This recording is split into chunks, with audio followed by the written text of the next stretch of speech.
Kotaro was a high school student who decided to live on his own and move into a boarding house. He and Kenji had been close friends ever since they were in grade school. The owner of the boarding house was a girl named Shizuoka, who was the same age as Kotaro. That day, Kotaro moved into room 106 of Corona House. The rent was incredibly cheap, only 5,000 yen. That night, Kotaro's father called to check on him. He had recently been transferred to a new workplace and was still adjusting to his new environment. Kotaro thought it would actually be a good opportunity for his father to find a kind woman and start a happier life. After ending the call, Kotaro turned off the lights and quickly fell asleep. He slept so soundly that even the strange shaking inside his room did not wake him up at all. The next morning, Kotaro went to his part-time job. Kenji was surprised that Kotaro did not take the day off since he had just moved into a new place. Kotaro explained that he needed to save money during spring break. Kenji wondered why he bothered working so hard when his father still gave him an allowance, but Kotaro wanted to avoid relying on that money. That was the reason he went through so much trouble to find such a cheap place to stay. Kenji then asked whether Kotaro was worried about the ghost rumors surrounding the boarding house. Kotaro admitted that he had not seen any ghosts at all the previous night, and even if one really appeared, he had no intention of giving up such an affordable room. Not long after that, Kotaro was asked to head over to Site B because they were short on workers there. As he walked toward the site, he suddenly heard a girl calling his name. He looked around, trying to find where the voice was coming from, but there was nobody there. He assumed he had probably imagined it. A moment later, Kotaro suddenly fell into a deep hole. At the bottom of the hole, he found a statue of a woman. The mysterious voice told him that she had been waiting for him for an unimaginably long time, through countless days and nights. The statue then transformed into an incredibly beautiful girl who looked overjoyed to finally meet him. Their hands reached toward each other, but the moment felt distant and unreal. At that very moment, Kotaro was actually lying in a hospital bed with a head injury. Kenji, who was staying beside him, explained how he ended up there after collapsing at work from hitting his head. The next day, while heading to school, Kotaro still felt pain in his head. Shizuoka asked him what had happened to cause the injury.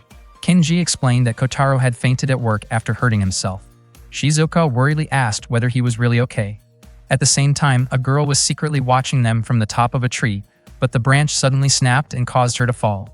Shizuoka reminded Kotaro not to do reckless things that would make people worry about him. Since he was staying at her boarding house, she spoke to him very politely, but Kotaro asked her not to be so formal because they were classmates after all. After school, Shizuoka asked Kotaro what he planned to do later that day. He replied that he still had something important to take care of. Kenji immediately teased him, assuming he wanted to spend time alone with the beautiful class representative. Kotaro could not understand why Kenji always assumed that guys only cared about chasing after pretty girls. He quickly left before the teasing continued any further. Kenji then told Shizuoka that Kotaro had joined the knitting club. Shizuoka was surprised that he had already chosen a club so quickly. Apparently, Kotaro had been invited during the new student orientation announcement and decided to join right away. Kenji had honestly expected him to continue playing baseball instead. When Kotaro arrived at the clubroom, he saw a beautiful girl quietly reading a book. She smiled warmly at him and said that she had been waiting for him. Her name was Harumi, the president of the knitting club. Kotaro sincerely thanked her for welcoming him so kindly. As he tried to bow politely, pain suddenly shot through his body. Harumi immediately became concerned and asked what had happened to him. Kotaro explained everything, and Harumi realized that he was the same person she had seen at the hospital the previous day. Harumi explained that she often visited the hospital because she had been physically weak ever since she was little, so she regularly went in for checkups. Kotaro told her not to hesitate to greet him whenever they met, especially now that he had officially joined the knitting club. Harumi then asked if he was truly sure about joining the knitting club, since someone like him would normally choose a sports club that seemed more exciting. Kotaro answered that there was something important he needed to do, and because of that, he needed to learn how to knit. Kotaro admitted that he was not good at knitting and did not even know how long it had taken him to finish his project. Harumi smiled and accepted his registration form, then explained that their activities would begin the next day. Somewhere else, a girl was watching Kotaro through a monitor. Kotaro returned to his boarding house. When he entered his room, he found a girl already inside. It turned out that she was the one who had been bothering him the previous night, although he had not realized it at the time. The girl's name was Sanae, and she was the ghost haunting Kotaro's boarding house. Kotaro looked confused and asked what she was doing in his room. Sanae was shocked that Kotaro could actually see her. Kotaro wondered how she had managed to get into his room in the first place. Sanae seemed equally confused. Kotaro suddenly grabbed Sanae, making her even more surprised that he could touch her as well. He then tossed Sanae out of his room. Kotaro genuinely could not understand how Sanae had entered his room when he had already locked the windows. Suddenly, Sanae appeared again and angrily complained to him. Kotaro was startled and a little frightened when he saw Sanae pass right through the door. That reaction was exactly what Sanae had been hoping for, but she was still puzzled that Kotaro could casually talk with her. Kotaro asked what kind of being Sanae actually was. Sanae introduced herself as the ghost who lived in the boarding house. Kotaro asked why a ghost would suddenly come after him. Sanae explained that the place was her home and demanded that Kotaro leave immediately. Kotaro replied that he had searched very hard to find a place like that, so he was not about to let Sanae take it away from him so easily. Annoyed, Sanae used her powers to attack Kotaro. Her attacks came one after another while Kotaro desperately tried to dodge them. Eventually, Sanae started throwing objects around the room at him. Kotaro scolded her, saying that someone could get seriously hurt if those objects hit his head, but Sanae admitted that forcing him out was exactly her goal. She then unleashed an even stronger burst of power. Fortunately, Kotaro used protective charms to block Sanae's attack. He even had a large collection of charms that his grandmother had given him. Frustrated, Sanae once again demanded that Kotaro leave the boarding house, arguing that she had lived there first. Unfortunately for her, Kotaro refused. The two of them were about to continue their argument when suddenly a girl riding a broom crashed through Kotaro's window. The girl looked hurt and close to tears. Kotaro asked who she was. Nervously, she introduced herself as Eureka, the magical rainbow girl and the princess of love and courage who protected the peace of the city. Kotaro wondered if Eureka was just a cosplayer. Eureka quickly denied it. Eureka apologized for accidentally breaking the window and admitted that she did not have the money to pay for the damage. Kotaro asked why she had been in such a hurry. Eureka explained that the room was in danger because everyone had gathered there at the same time, creating a massive concentration of magical power. If it continued, an evil magical girl might take advantage of that power. Because of that, she begged Kotaro and Sanae to leave the room immediately. Right after saying all of that, Eureka ended up being thrown back outside by Kotaro. From outside the room, Eureka apologized again and begged him to open the door. Kotaro told her to hold her cosplay event somewhere else. Sanae added that she and Kotaro were busy at the moment. Eureka tearfully explained that she was not comfortable wearing such revealing clothes, but the elders had told her to wear them proudly. She hoped the two of them would believe her story. Eventually, Kotaro and Sanae allowed Eureka back into the room so they could talk properly. Eureka asked whether they believed that she was truly a magical girl. In reality, both Kotaro and Sanae still had their doubts. Eureka continued hoping that they would trust her. Suddenly, two strange creatures named Kurama and Kurama appeared, shocking everyone in the room. Then, a woman emerged from below the floor and apologized for startling them. Her name was Kireha. She introduced herself as a descendant of the ancient people of Earth and a member of the Kurano clan, experts in fortune-telling and spiritual arts. Ordinary people referred to her people as the underground inhabitants. Kireha explained that her people had moved underground centuries ago. Recently, she had discovered the location of the most important shrine for the underground people, and it just happened to be located in that very room. Kireha politely asked whether Kotaro would be willing to give them the room so they could rebuild the shrine. Sanae wondered why Kotaro treated Kireha so differently compared to the way he treated her. Kotaro explained that Kireha was polite, unlike Sanae. Meanwhile, Kotaro shouted at Eureka, who was running around with Kurama and Kurama. Eureka quickly apologized. Unexpectedly, Kireha even offered Kotaro gold bars if he agreed to leave the room. Sanae and Eureka immediately opposed the idea of giving the room to Kireha. Kotaro responded calmly. Sanae was shocked that Kotaro suddenly seemed so tempted by the offer. Kotaro explained that he had no intention of selling the room, but since Kireha had approached him respectfully, he felt that he should at least consider her proposal. Kireha was pleased, and because of that, she could continue with her next goal, which was invading the surface world. Kotaro was shocked when he heard that. Kireha explained that if they could activate the shrine and gather a large amount of life energy, they would be able to create many ether weapons. Kotaro strongly objected to what Kireha said. Sanae wondered why Kireha intended to invade the surface world in the first place. Kireha admitted that she would treat Kotaro as an honored guest. Unfortunately, Kotaro did not agree with that idea and he refused to give up his room. Sanae also rejected it, and even Eureka was against the plan. Suddenly, Kireha tried to flirt with Kotaro by leaning closely against his arm. Kotaro's face turned red, and he said that tricks like that would never work on him. Kireha quietly teased him, saying that she had survived underground for thousands of years while wondering how long Kotaro could keep enduring the situation himself. Sanae became irritated because they were acting inappropriately in her room. Out of nowhere, a magic circle appeared on the wall. Kotaro hoped that another strange creature would not appear again, but a girl named Taya Malaise suddenly emerged, crashing directly into him. Taya Malaise immediately called Kotaro a shameless pervert. In the confusion, Kotaro accidentally grabbed her chest. Taya Malaise became furious and scolded him. Kotaro quickly explained that it had been a complete accident. He even said that he could barely tell whether he had touched her or not because everything happened so quickly. Taya Malaise grew even more annoyed after hearing his excuse. Sanae commented that the only chest someone could clearly notice would probably belong to Kiraiha. Tayamiles laughed and called them all a doomed species. She activated a device she referred to as the Blue Knight in order to prepare her weapon. Kurama and Kurama immediately got ready to block the attack. Once the attack was launched, the vibrations were incredibly powerful, and even Kurama and Kurama's magic circles could not withstand it. Kotaro then used a baseball bat to strike back, but Tayamiles possessed a protective barrier that prevented anyone from even touching her. Suddenly, Sanae appeared from behind and startled Tayamiles, causing her to lose her composure for a moment. Kotaro praised Sanae's quick thinking. They were surprised to notice that Tayamiles had underwear decorated with bear patterns. Sanae demanded that she surrender, but Tayamiles refused. She proudly declared that she was a princess of the Holy Fourth Order Galactic Empire.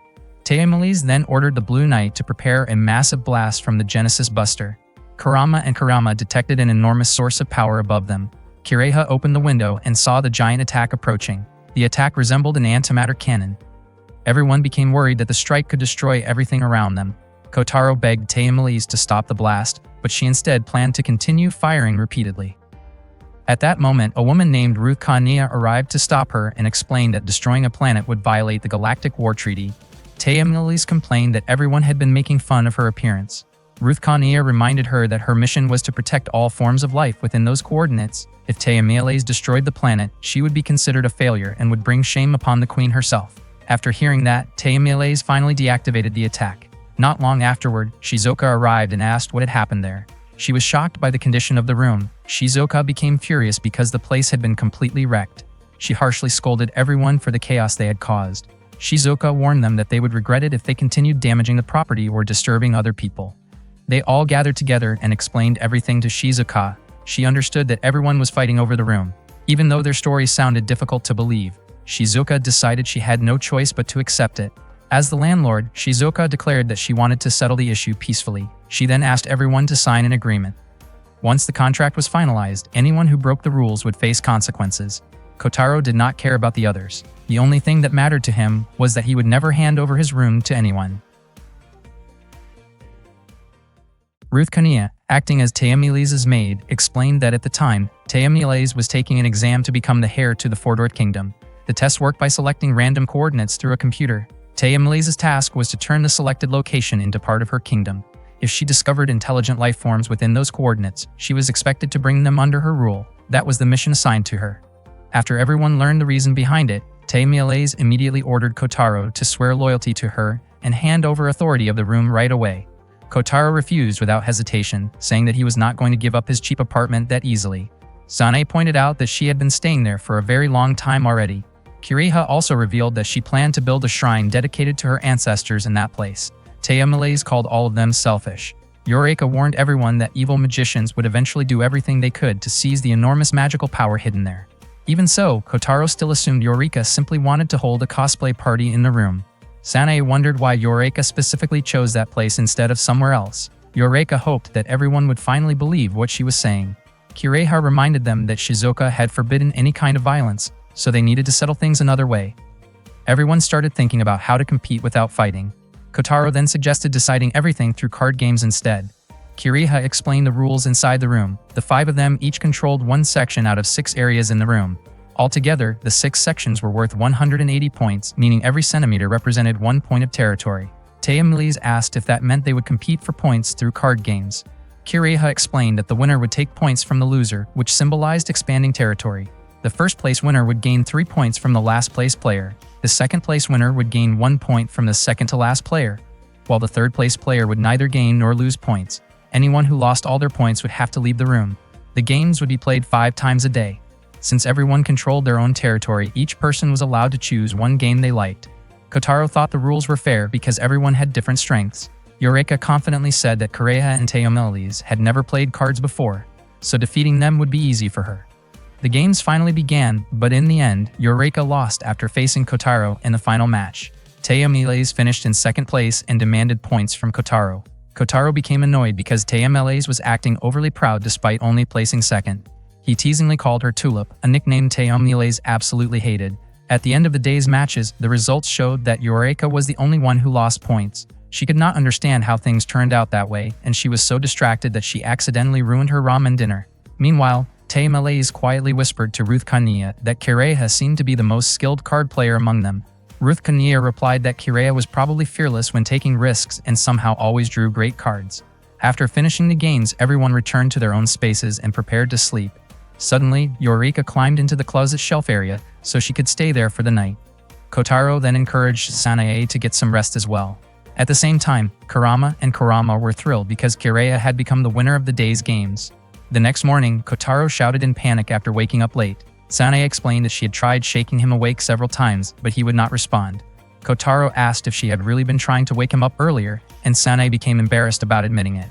Kotaro thanked her sincerely, making Sanae blush, though she tried to act casual about it. Before leaving the apartment, Kotaro asked Sanae to keep an eye on everyone while he was away. He also reminded her to make sure nobody caused trouble or did anything strange. Sanae smiled warmly and told Kotaro to be careful on his way out. Kenji was already waiting for him outside, and the two of them headed off together. After they left, Sanae realized she had naturally told Kotaro to stay safe, which surprised even her. That day, Kotaro spent time knitting in the club room. Harumi arrived carrying drinks and told him to pull the thread to the right before finishing the stitch. Kotaro immediately realized that was why his knitting had felt strange earlier. Harumi said it was completely normal to make mistakes while learning. She also told Kotaro not to feel awkward around her. Kotaro quickly drank the tea Harumi had prepared, and he was surprised by how delicious it tasted. From up in a tree, Eureka secretly watched them. She felt incredibly jealous seeing how much Kotaro trusted Harumi. Suddenly, a caterpillar hanging from the tree startled Eureka, causing her to lose balance and fall to the ground. Later that day, Kotaro and Shizuka were walking behind the school together. Kotaro asked whether Shizuka wanted to join the cooking club. Shizuka still had not made a decision because she was busy taking care of the tenants at the apartment. Kotaro commented that Shizuka must really be amazing if someone was keeping such a close watch on her like that. Meanwhile, Tay Malaise and Ruth Kanea were keeping an eye on Kotaro. Tay Malaise wished Kotaro would simply submit to her and become loyal to her without resistance. Ruth Kanea explained that loyalty could never be built overnight. According to her, true loyalty was something that developed after spending a long time together. After hearing that, Tay Malaise quietly started planning something. Later in class, Kenji approached Kotaro and asked why he had not gone to the clubroom that day. Kotaro explained that Harome was busy, so the club activities were cancelled. Kenji wondered why Kotaro did not just head home instead. Kotaro admitted that he had been thinking about all the chaos constantly happening at his apartment. Kenji had no idea what Kotaro was talking about, while Kotaro simply said that he wanted to relax at school for a little while. At the same time, Kiriha was secretly observing Kotaro as well. She smiled after hearing a report from Kurama and Kurama. When Kotaro arrived back at the apartment, he was surprised by Kiriha's appearance. Kiriha greeted him warmly and mentioned that she had been using the kitchen. She intentionally prepared a meal as a friendly gesture toward him, and she even said she did not mind if he ended up owing her a favor. In return, Kotaro agreed to help provide the ingredients for future meals. Kiriha looked delighted after hearing that. She grabbed Kotaro's arm and eagerly invited him to eat right away. Sanae noticed the situation and said that she wanted to eat too. Kiriha had also cooked for Ruth Kania and Tay Malaise as part of the agreement she made with them. Kotaro and the others then prepared to eat together. Seeing the large amount of food on the table, Sanae begged Kotaro to let her possess him for a while. Since she was a ghost, she could not eat normally, but she could experience food through someone else's body. Kotaro wondered why Sanae specifically chose him. Sanae admitted that she did not want to owe anyone else a favor. She pleaded with him again, explaining that it had been a very long time since she had last tasted food. Eventually, Kotaro allowed Sanae to possess him. At that moment, Sanae clung to Kotaro's back and wrapped her arms around him from behind. Kotaro asked if that was really all it took for possession to happen. Everyone was surprised by how simple and practical the process seemed, especially since none of them truly understood how ghosts worked in the first place. Ruth Kania then asked about Eureka. Kotaro assumed Eureka already had her own food, but Eureka sadly showed everyone her ruined instant ramen instead. Ruth Kania kindly offered to share some of her food. Sanae immediately protested and told Ruth Kania not to spoil Eureka too much. Kotaro pointed out that it was Eureka's own fault for ruining her meal, while Kareha added that Eureka had not helped with the cooking either. Eureka tearfully admitted that she had been hungry the entire time. Feeling sorry for her, Kotaro generously shared some of his food. In the end, everyone enjoyed the meal together. Sanae was especially happy because it had been so long since she last experienced eating. Kotaro openly praised Kiriha's cooking, saying it tasted amazing. Kiriha looked pleased after hearing everyone compliment her. Meanwhile, Tay Malaise continued eating and admitted that the food was actually pretty good, even if it was still different from the cuisine in Fortuna. Kotaro pointed out that Tayamilaze made too many comments when she could have simply admitted the food was delicious from the beginning. Tayamilaze became irritated because Kotaro kept calling her Tulip. Nearby, Eureka looked disappointed because she only received potatoes when she had really wanted meat instead. That day, the card game started up again. Kotaro became the first winner and quickly headed to the bathroom afterward. During that moment, Tayamilaze became convinced that Kireha must have been planning something after preparing dinner and calming the atmosphere. However, Kireha suspected that Tayamilaze also had her own plans. Sanae wondered what the two of them were truly trying to achieve. Kireha and Tayamilaze exchanged intense stares with one another. The next day, Kotaro was shocked by the arrival of several transfer students in his class. The transfer students turned out to be Eureka, Kireha, Tayamilaze, and Ruth Kania. Their teacher hoped that everyone would get along together. Kotaro could hardly believe what they had done. Sanae claimed that she had already tried to stop them because things had gone too far. Kotaro became annoyed and complained about how they had now decided to invade his school as well. The girls in class admired Kireha's beauty, and Kireha politely thanked them for their compliments. They mentioned that several boys had been staring at her constantly and warned her to be careful around disrespectful guys at school. Kireha responded with a sweet smile and promised that she would stay careful. Kotaro felt exhausted just looking at Kireha's perfectly polite smile, while Sanae commented that Kireha looked exactly like an honor student. The classmates also praised Ruth Kania and Tayamilaze for speaking Japanese so fluently even though they came from Europe. Ruth Kania explained that they had worked very hard to learn the language. The students became curious about what attracted Tayamilaze to Japan in the first place. It turned out that she enjoyed traditional Japanese music, especially the song that became famous during last year's Fire Drum Festival. Kotaro complained that Tayamilaze always spoke as if she knew everything even though most of her knowledge simply came from information she had already gathered beforehand. Meanwhile, Sanae concluded that all of the transfer students were definitely strange.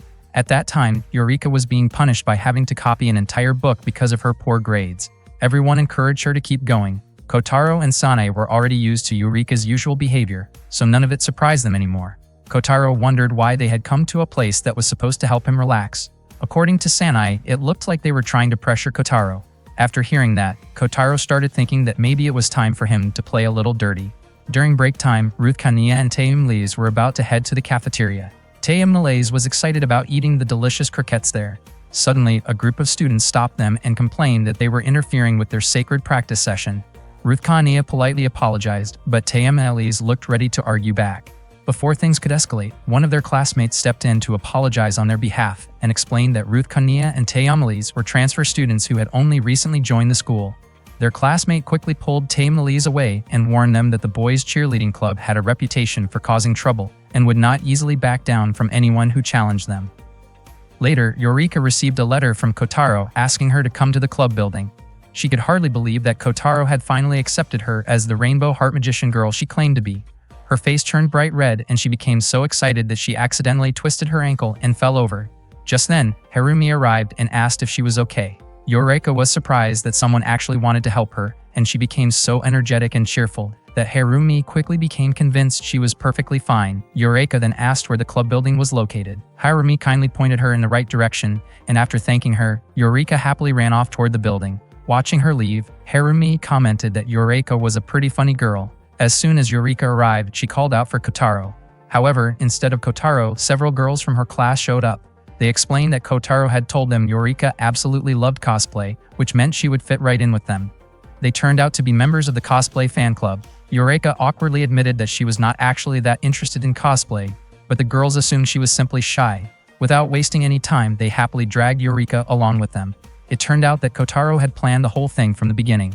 After school, Kotaro walked home together with Sanae. He felt sure that Eureka would finally give up after the prank he pulled on her. Sanae commented that Kotaro was surprisingly talented when it came to tricking people. However, Kotaro insisted that he did it for Eureka's sake. He believed that if Eureka could pour all her energy into the cosplay group, then she would stop bothering him back at the apartment. Meanwhile, Kireha was looking at the school bulletin board when Kurama and Kurama approached her. Kireha immediately told them to stay disguised. It turned out that she had become interested in the obstacle relay race competition. That night, Kotaro and the others gathered once again to play cards together. Eureka looked completely exhausted and was so tired that she did not even realize it was already her turn to draw a card. Surprisingly, Eureka ended up winning again that night.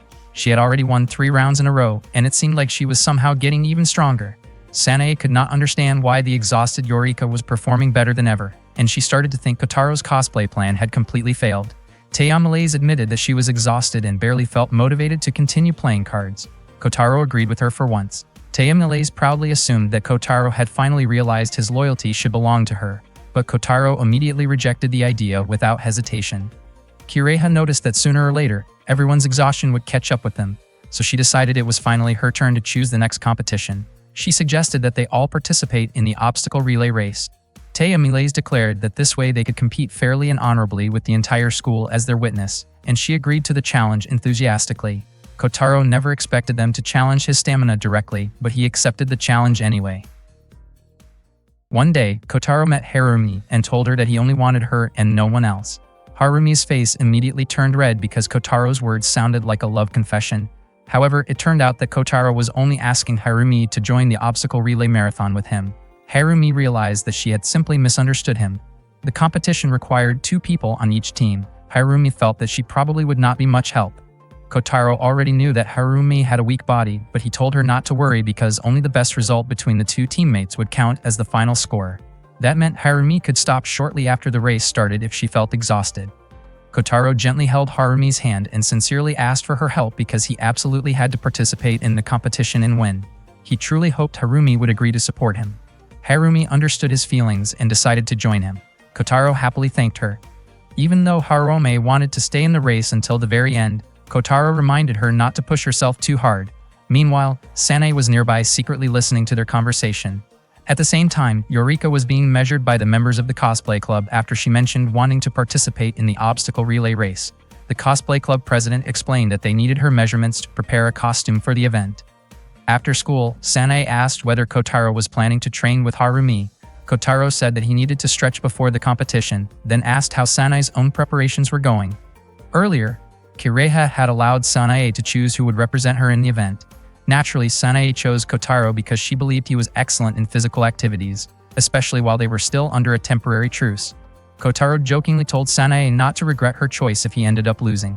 Sanae said she believed in him, but she also warned him to be careful around Kiraiha and Taya Malaise. Kotaro wondered how those two had already decided on their teams so quickly. At that moment, Kiraiha was practicing on the athletic field. Her training times were impressive and her friends were convinced that she would win the competition. Kiraiha herself felt that her preparations were going smoothly. She then asked Kurama and Kurama to investigate which pair from the track club was the strongest. Kiraiha had intentionally chosen a partner from the track club to increase her chances of victory. Meanwhile, Taya Malaise had successfully gained the loyalty of the male cheerleading club. They even addressed her as princess. Not long afterward, Ruth Konia contacted Taya Malaise and reported that she had detected 2 unidentified flying objects above the school grounds. The objects were hiding themselves using thermal electromagnetic camouflage and appeared to be spying on the area. Ruth Konia suspected they were probably Kiraiha's Haniwa dolls.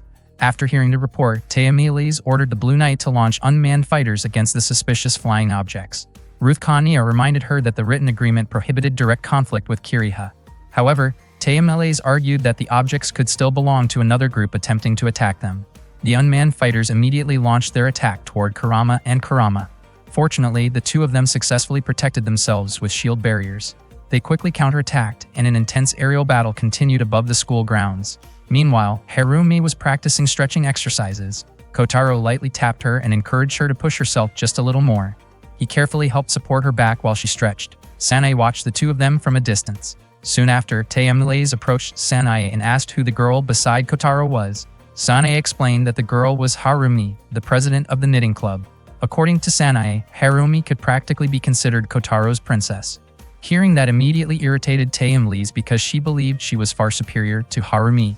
Kiraiha, who was also nearby, simply smiled and said that feelings like that could not always be explained logically. Taya Malaise did not understand what Kiraiha meant. Kiraiha then questioned what kind of logic Taya Malaise had used to justify attacking her. Taya Malaise replied that she had merely targeted 2 suspicious flying objects spying around the school grounds. Eventually, Kurama and Kurama succeeded in destroying the unmanned fighters, although they were left completely exhausted afterward. On the day of the competition, students gathered together to watch the event. The obstacle relay race featured all kinds of athletes and unusual clubs.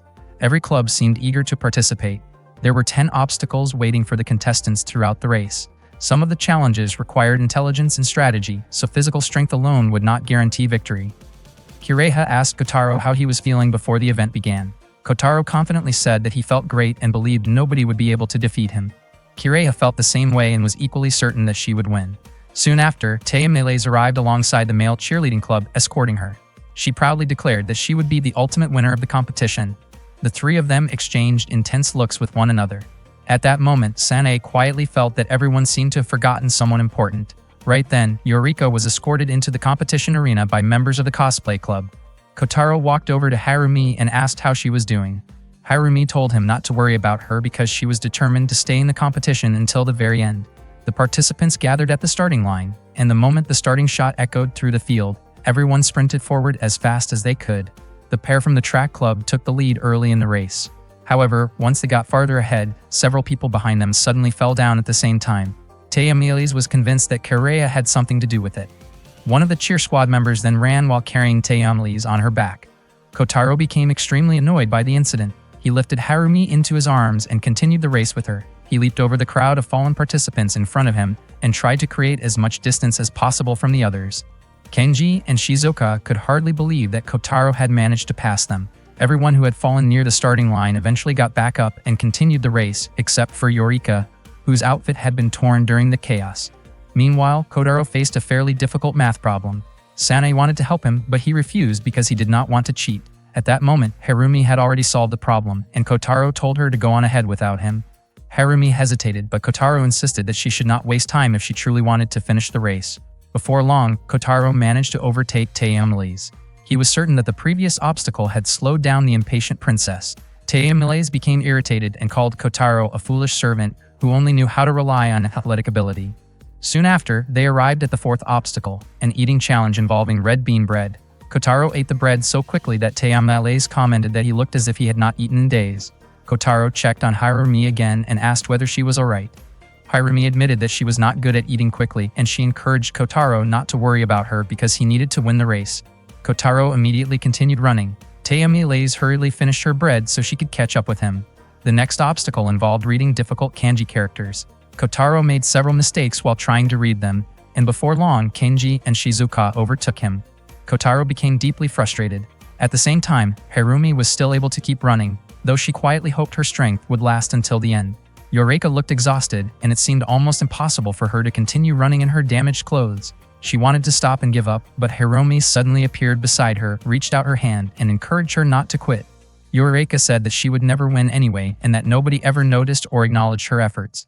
Harumi gently told her that giving up there would only mean losing to herself. She encouraged Yorika and said that she believed Yorika could do it. Touched by Harumi's kindness, Yorika decided to continue the race. The two of them introduced themselves to each other and kept running together. Meanwhile, Kireha still held first place while Kurama and Kurama continued cheering her on. The next obstacle required participants to cross narrow board pathways. Kurama suggested taking the wider route, while Kurama recommended the shorter one. With no time to think carefully, Kireha quickly chose the path she would take. At the same time, Taya Miles and Kotaro were running side by side while constantly trading insults. Sanae found their behavior strange because they could have run much faster if they stopped arguing. When they reached the board pathway obstacle, Kotaro immediately chose the shorter route, while Taya Miles waited for her race partner so she could be carried across. Kotaro was surprised by how easy her strategy was. Taya Miles proudly declared that there was no need for her to rush because she was a princess. Sanae became suspicious and felt certain that Taya Miles was planning something. Each pathway contained different kinds of obstacles, but the route chosen by Taya Miles appeared completely straight and free of hazards. Meanwhile, 3 students from the rugby club, sumo club, and judo club arrived at the obstacle area. They were searching for the person who had stepped on them near the starting line earlier, and all they remembered was that the person had been carrying a girl. They mistakenly assumed that Kenji was the culprit because he had been together with Shizuoka at the time. Kotaro quietly felt relieved that they had not recognized him instead.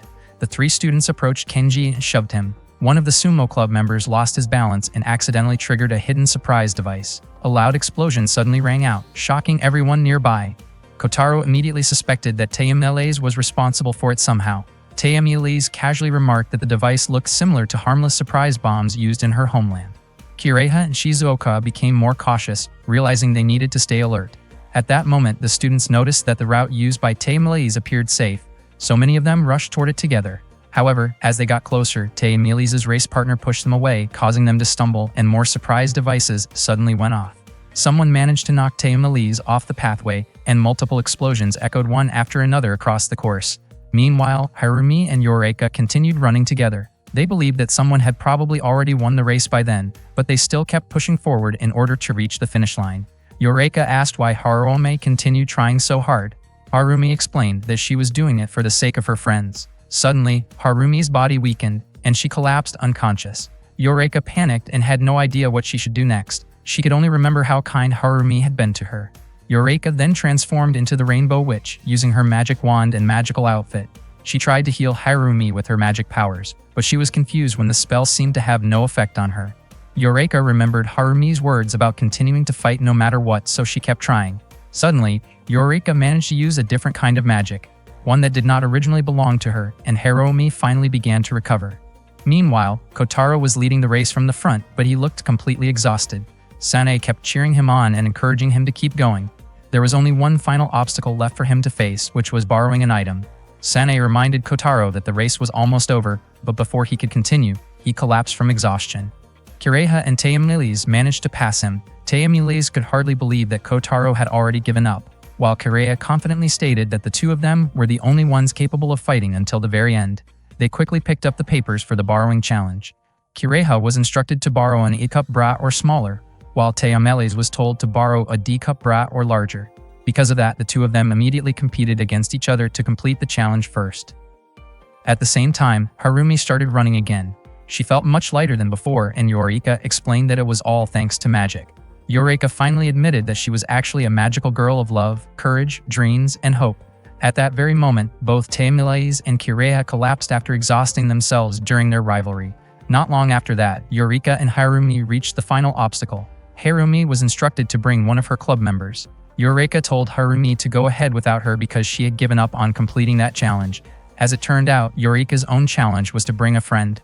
Harumi told Eureka not to worry because the person she was looking for was already right there beside her. Eureka was genuinely surprised that Harumi considered her a friend. In return, Harumi asked Eureka for her help. The winners of the race ended up being the Knitting Club and the Cosplay Club. Harumi and Eureka worked together to carry the unconscious Kotaro all the way to the finish line. Kotaro could not believe that Harumi and Eureka had become the winners. Sanae pointed out that technically, Kotaro had also won. That meant the winners of the competition were Eureka, Sanae, and Kotaro, while Kireha and Tayamiles lost. Not long afterwards, someone arrived and asked who had placed traps underneath the board path. Kotaro and Kireha immediately pointed toward Tayamiles. The student quickly chased after her to confront her about it, causing Tayamiles to run away as fast as she could. Kotaro commented that Tayamiles had finally received the consequences of her actions. A little later, Kenji and the upperclassmen whom Kotaro had stepped on earlier came looking for him to settle the score. Kotaro immediately ran for his life to escape them. Sanae jokingly remarked that this was Kotaro's own punishment as well. Both Kotaro and Tayamiles ended up running desperately while being chased around the area. Meanwhile, Eureka and Harumi happily smiled as they proudly raised their trophy together. Kotaro could not believe that his bad luck had continued until the very end. At the same time, Kireha and Tayamiles lost points because of penalties, while Kotaro and Eureka gained additional points instead. One day, Kotaro and his friends stopped by a spinning ball game booth. Ruth Kania was in charge of spinning the ball, and she gave it everything she had. In the end, she actually won the game and received the grand prize, a hotel voucher for an old seaside hot spring inn by the beach. Since the voucher allowed her to bring up to 6 people, Ruth Kania invited everyone to come along. She believed there were times when Tayamiles deserved a break from her usual daily responsibilities and could simply relax for a while. Tayamiles told Ruth Kania to decide however she wanted since the prize belonged to her anyway. Ruth Kania felt happy and grateful after hearing that. Sanae became incredibly excited about going to the beach together, while Kireha saw no reason to refuse the invitation. Shizuka thanked Ruth Kania for inviting all of them, and Eureka also wanted to join because even magical girls needed a chance to relax sometimes. Tayamiles then pointed out that the prize was only meant for 6 people. Eureka immediately looked disappointed because that meant she would be left out. However, Kireha cleverly explained that the group still counted as 6 because Sanae was a ghost, so nobody besides them could see her anyway. Kurama and Kurama praised Kireha for being so clever. Sanae herself had only just realized that detail.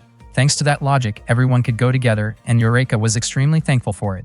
In the end, they decided to put their conflicts aside for a while and enjoy a peaceful vacation together. That day, everyone went shopping to prepare for the trip. They visited a swimsuit store filled with all kinds of different styles. Eureka immediately headed toward the discount section, while Shizuka wanted to look at the newest designs. Ruth Kania had such a hard time choosing that she could barely decide on anything. Kireha hoped they could find a swimsuit that suited Taemelis well. Taemelis eventually asked Ruth Kania to choose one for her.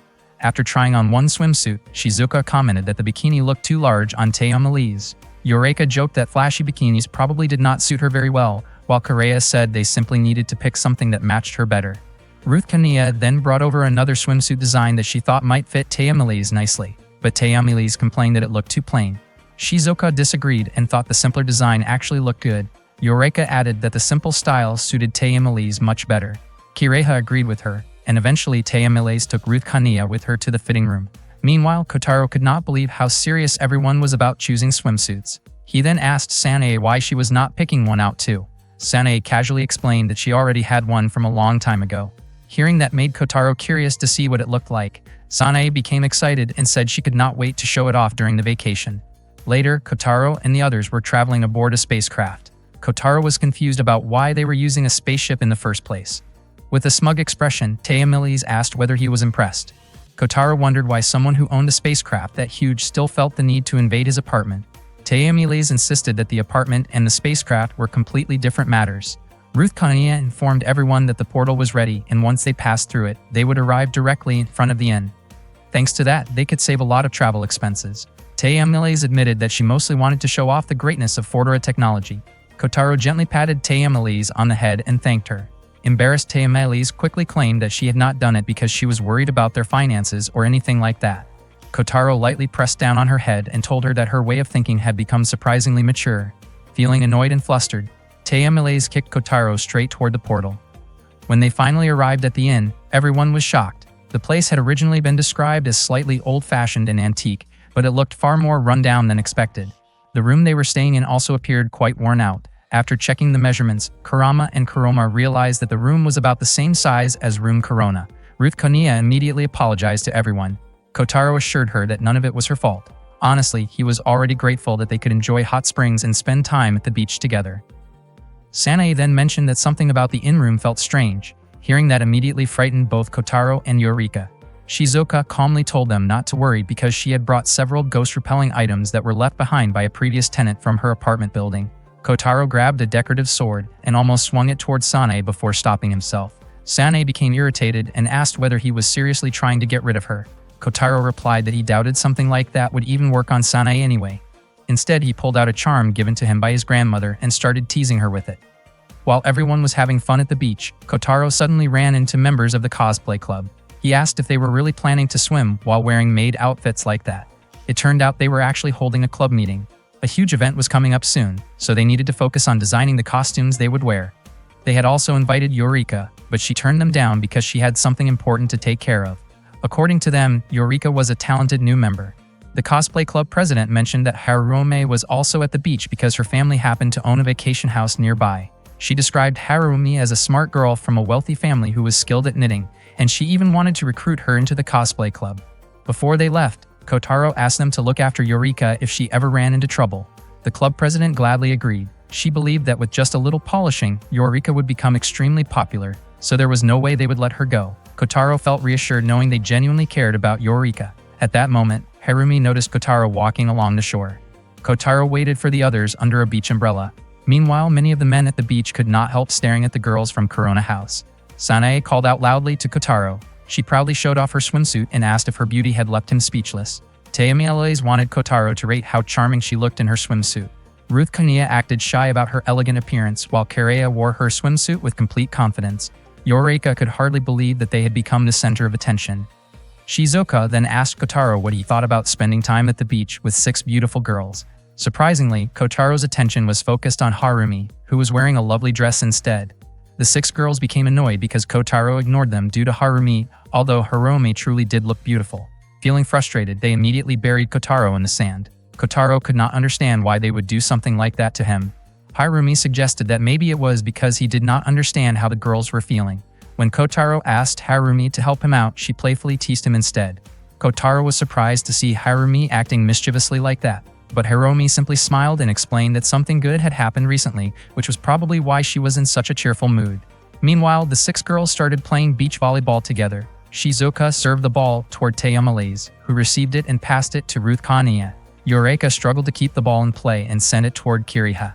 Kiriha then passed it to Sanae, and Sanae finished with an incredible spike that caused Eureka to tumble onto the sand. Everyone applauded Sanae's impressive attack. The girls happily headed back toward the beach, but they quickly became irritated again after seeing Kotaro looking so happy while spending time with Harumi.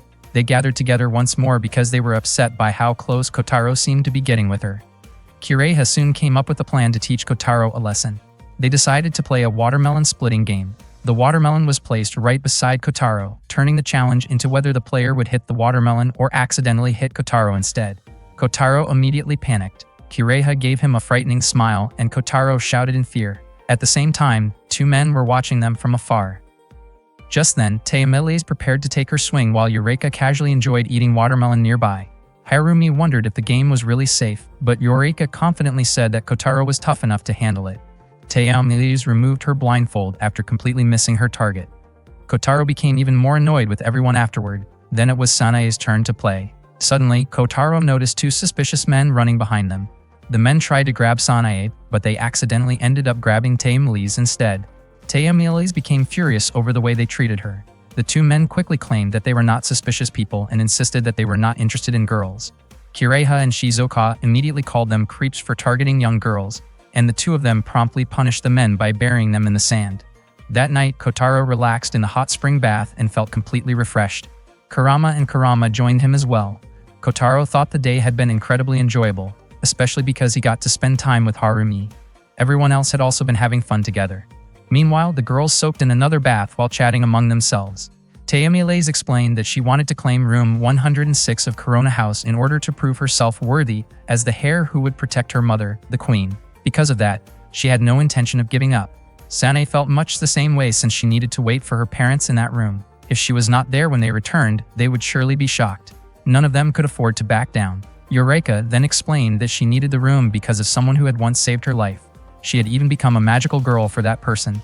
That person had been hurt while trying to protect her, so there was no way Eureka could simply give up.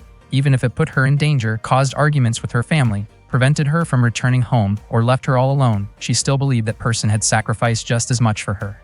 Kiriha could not give up that easily either. She was fighting for the prosperity of her people, and besides that, there was still the jet coaster. When she was little, she once ran away before riding it because she had been too scared to get on. Now she believes she could finally ride it again. Everyone had their own reason for staying and fighting to claim room 106 as theirs. The competition only seemed to grow more intense, and every one of them believed they could come out on top. At that moment, Kotaro could hear his friends happily enjoying their vacation. He felt grateful that all of them had been able to come to that place together. That night, everyone slept peacefully. In the middle of the night, Kotaro, who was deeply lost in a dream, unconsciously wrapped his arms around Ruth Kaniya. Ruth Kaniya's heart raced when Kotaro held her tightly. Her face turned bright red, and she did not know how to react. Soon, she realized that Kotaro was only dreaming and had mistaken her body for a tree with a beetle resting on it. Ruth Kaniya became annoyed after realizing that Kotaro was not actually thinking about her at all. Frustrated, she smacked him hard and called him an idiot. The next morning, Kotaro apologized to Ruth Kaniya, while the girls scolded him for going too far. Kotaro pointed out to Sanae that she already knew he moved around wildly in his sleep. Sanae admitted that it was true, but she still thought hugging someone while sleeping was way too much. She complained that Kotaro seemed more interested in beetles than girls. Kotaro explained that the beetle in his dream had been gigantic, so of course he had gotten excited about catching it. According to him, catching a huge beetle was every boy's dream, and he dreamed about it every summer. Hearing that only made Ruth Kaniya more irritated because she felt Kotaro cared more about beetles than her. Upset again, she hit Kotaro once more. That night, Kotaro took a walk along the beach. He thought that if things kept going like this, he might not even be able to return to the room anymore. Suddenly, he ran into Kiriha. Kiriha asked if he was enjoying a late-night stroll, but Kotaro described it more as running away or backing down because he knew his place. He then asked about the card Kiriha was holding.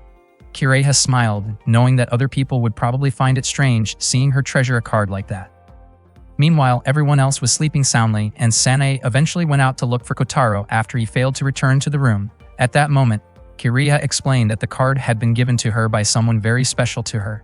Even after receiving it, she never saw that person again. She missed that person deeply, even though she did not know what she would do if they ever met again someday. Sanae floated outside to search for Kotaro, and soon found him together with Kiriha. Just as Kiriha and Kotaro were quietly looking at each other, Sanae suddenly appeared and startled them both. Unfortunately, she was struck by the protective charm Kotaro carried, causing her to fall. Sanae asked why Kotaro still kept the charm with him and wondered if he was uncomfortable around her. She believed anyone would feel uneasy having a ghost in their room. Kotaro looked confused by what Sanae was saying. Sanae then realized that perhaps she had misunderstood Kotaro all along. Feeling upset, she quickly left, leaving Kotaro confused by her reaction. Kireha quietly commented that things did not seem to be going very smoothly. Meanwhile, the two men who had previously tried to capture Sanae were planning another attempt to ambush her using their ultimate weapon. The next day, Kotaro ate breakfast with his friends, but the atmosphere felt awkward because Sanae was still sulking. Kotaro apologized and explained that what happened the previous night had been completely accidental. Sanae sadly remarked that she was an evil spirit, so she understood why Kotaro kept carrying the charm given to him by his grandmother. Kotaro asked her not to talk about herself that way. Sanae then admitted that she and Kotaro could probably never live together peacefully and that they had been enemies from the very beginning. Kotaro acknowledged that they really had started out as enemies.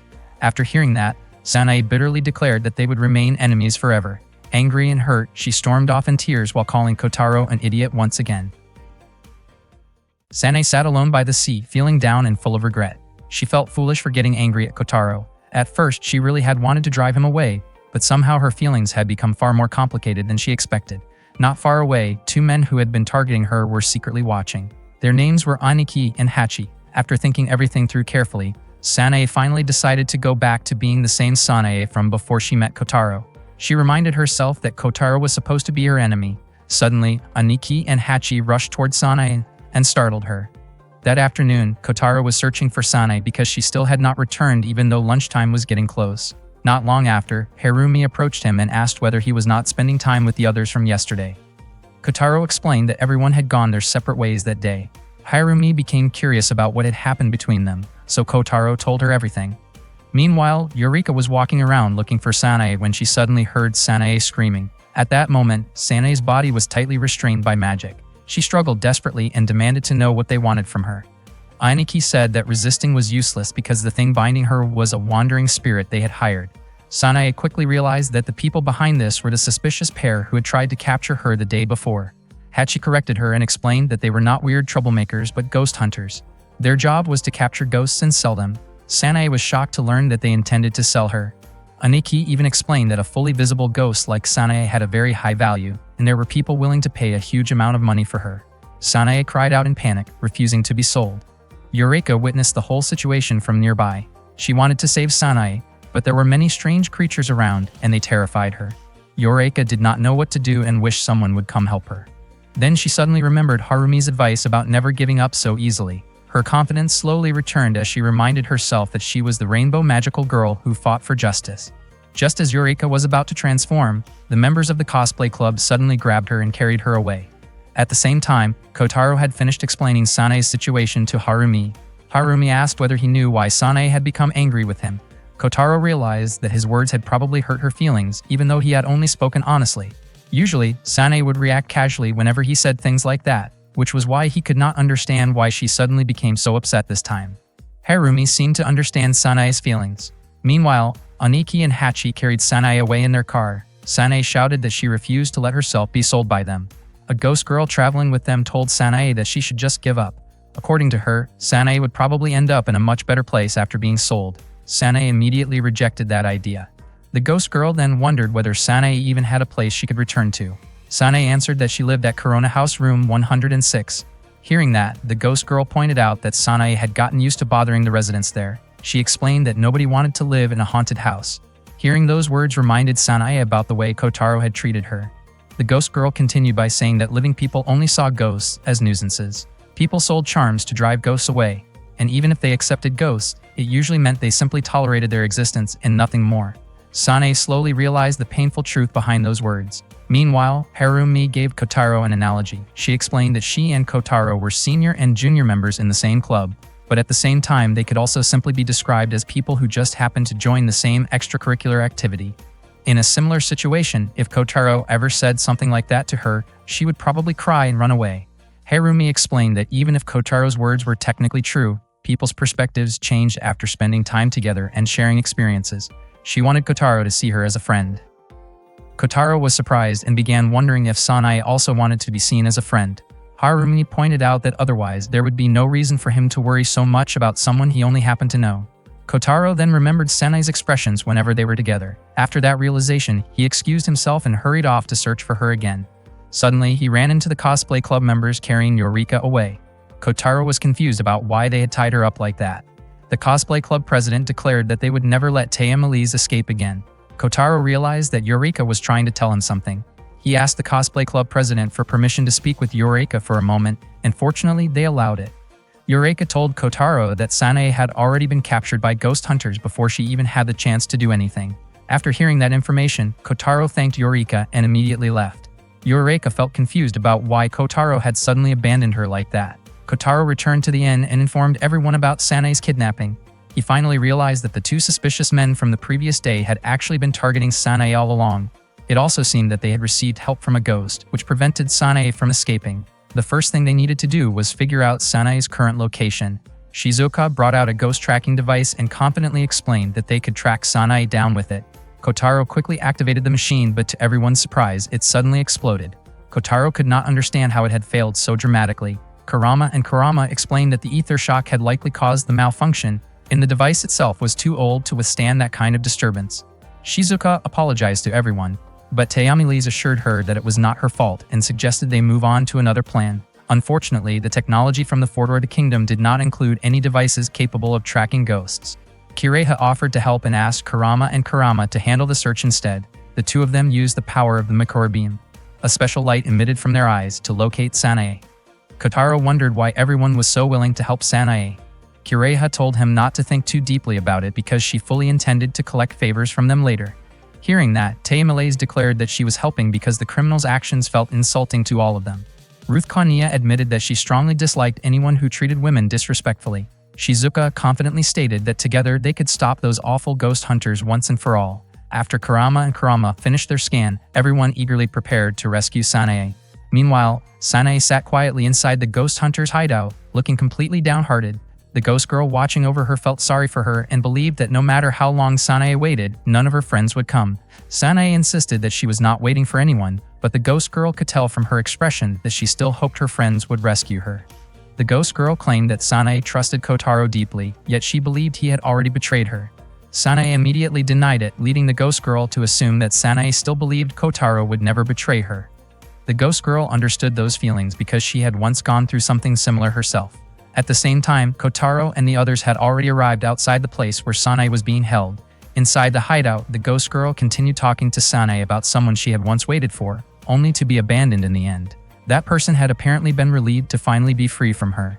The ghost girl warned Sanae not to hold on to hope because nothing but sadness awaited her in a home that no longer wished for her return. In her eyes, ghosts were treated as enemies by the living. Suddenly, an emergency alarm echoed throughout the building. Hachi became confused because all the traps they had prepared above ground had already been neutralized. It turned out that Tayamilise and Ruth Kaniya had successfully disabled the entire security system. Ruth Kaniya even felt that the two of them might have gone a little overboard. Kurama informed everyone that the target was directly below them, and they immediately rushed toward the location. Meanwhile, Eureka managed to escape from the cosplay club. She reminded herself not to give up, just as Hirome had encouraged her to do. Without hesitation, she transformed into her magical girl form. At the same time, Hachi panicked after seeing Kotaro and the others approaching their location. Aniki suggested that they should use ghosts against them. Sanae started wondering if Kotaro had really come for her, but she quickly pushed the thought away. She believed that she and Kotaro were enemies. Even after everything they had been through together, Sanae still thought Kotaro hated her and saw her as nothing more than a nuisance. Suddenly, Kotaro and the others burst through the ceiling and entered the room. Kotaro immediately called out to Sanae.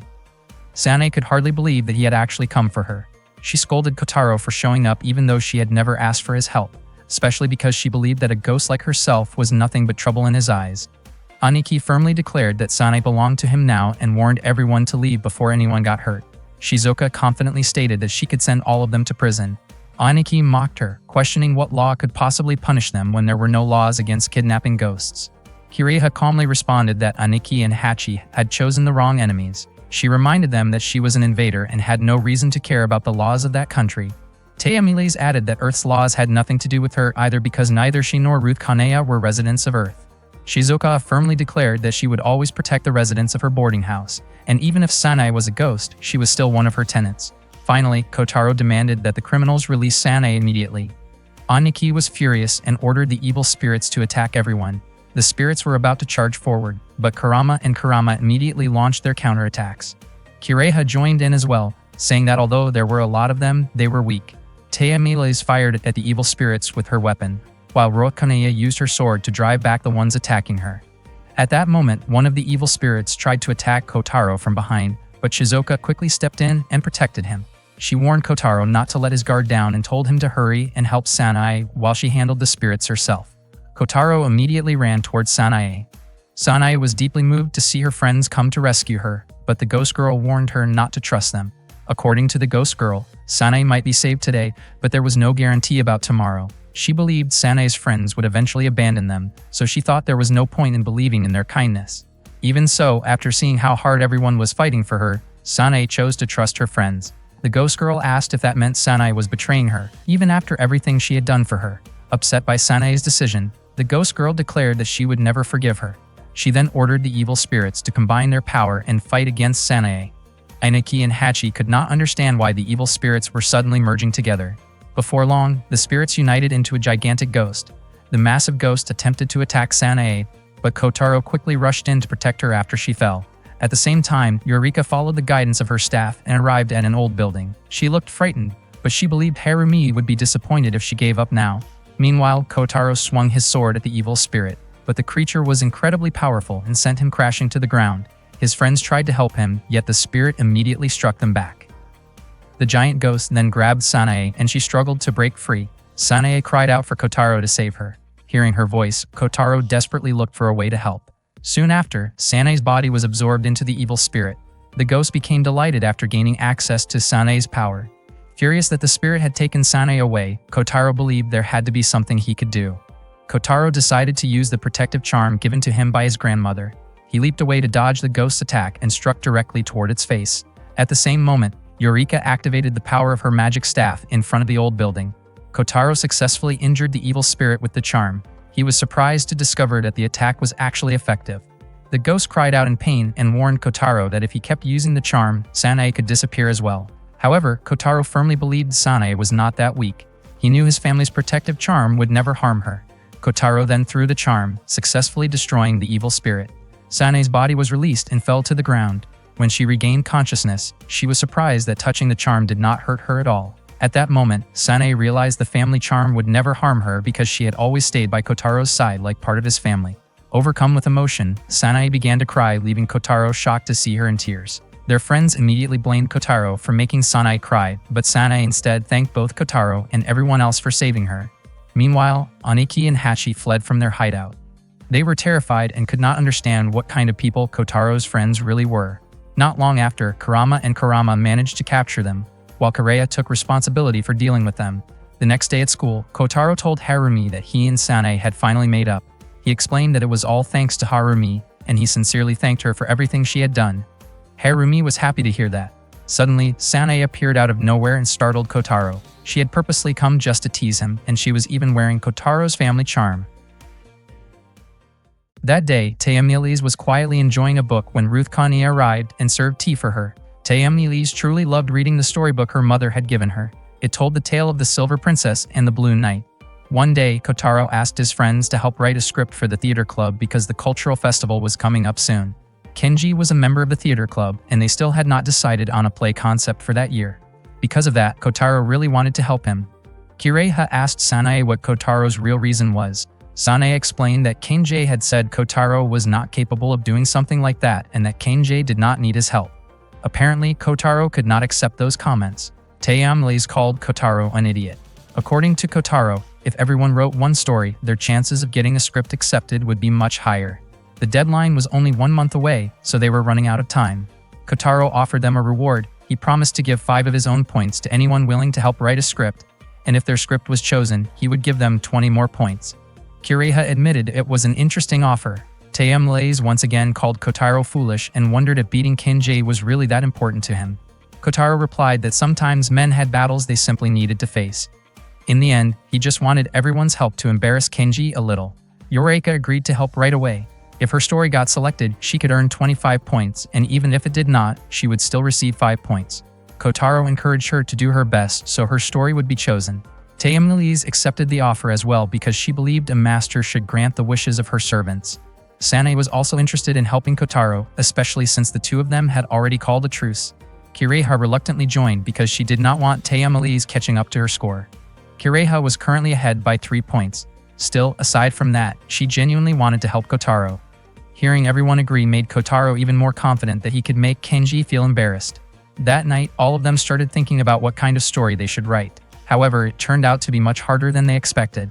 Not long afterward, Ruth Kania informed Taemin that she needed to return to the Blue Knight to analyze some data. Taemin said she would join her soon because she had already come up with an idea for her story. Kotaro was surprised that Taemin had figured something out so quickly. Taemin proudly claimed that her intelligence was naturally far beyond that of an extinct creature like Kotaro. Kotaro got annoyed because she had insulted him again. Ruth Kania left shortly after to prepare a place for Taemin to write. A little while later, Eureka arrived asking for help. The vice president of the cosplay club had asked her to look after a pet during a move. Kotaro wondered what kind of animal it was. Eureka carefully brought it out, and to everyone's surprise, it was a beetle. Kotaro stared at it in shock. He called Eureka foolish and could not understand why she had brought something like that into the apartment. Eureka immediately started apologizing tearfully. Sanae wondered why Eureka always gave in so easily in situations like that. Taemin asked whether the insect was dangerous. Kireha explained that it was a rhinoceros beetle.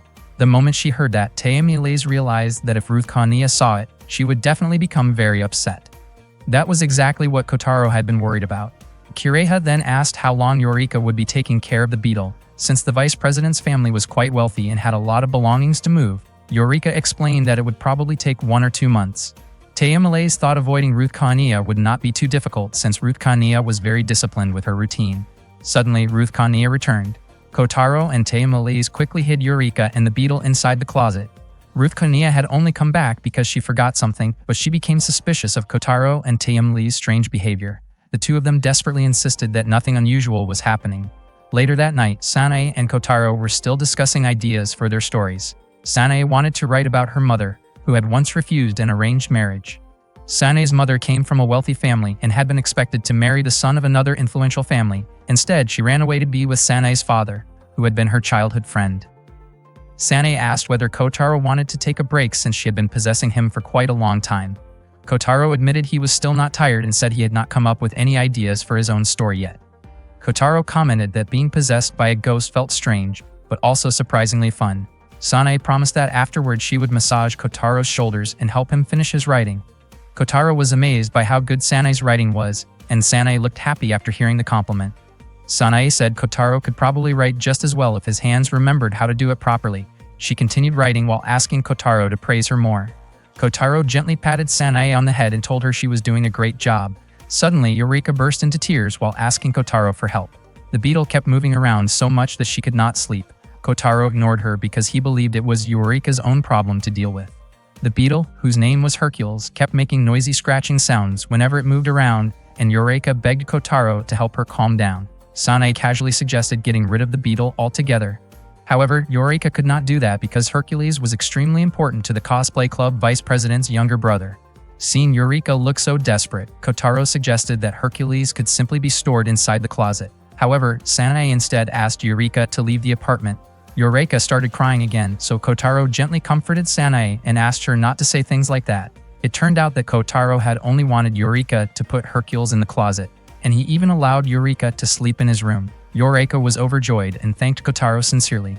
Meanwhile, Taemin was seriously focused on writing a story. Ruth Kania asked whether Taemin was not tired, especially since instant writing equipment had already been prepared for her. However, Taemin refused to use it because she wanted to compete fairly, just like Kotaro and Kireha were doing. Suddenly, a warning about a space-time distortion appeared at coordinates 125, 88, 493, and 181, located near planet Earth. A month later, it turned out that Taemin's script had been chosen by the theater club. Everyone applauded for her achievement.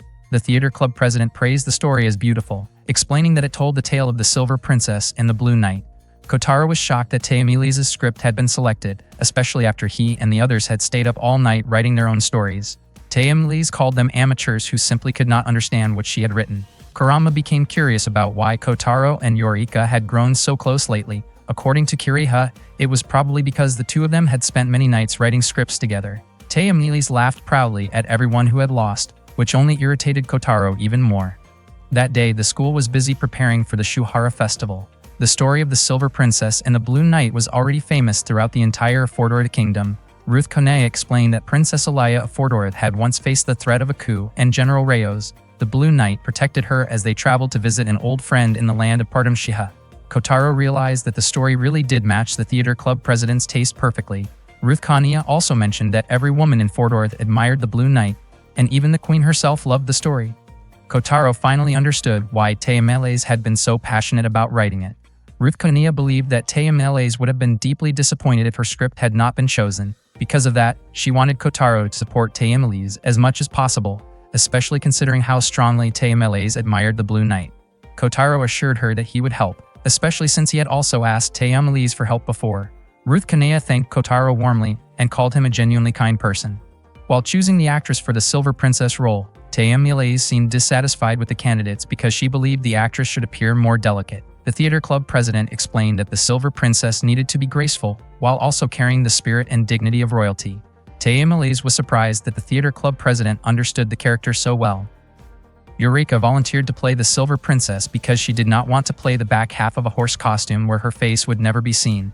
The theater club president explained that they had limited members available for the performance. Taya Miles stated that anyone could play the Blue Knight, and she even agreed to let Kenji take the role, but she absolutely refused to let the Silver Princess look unsuitable for the part.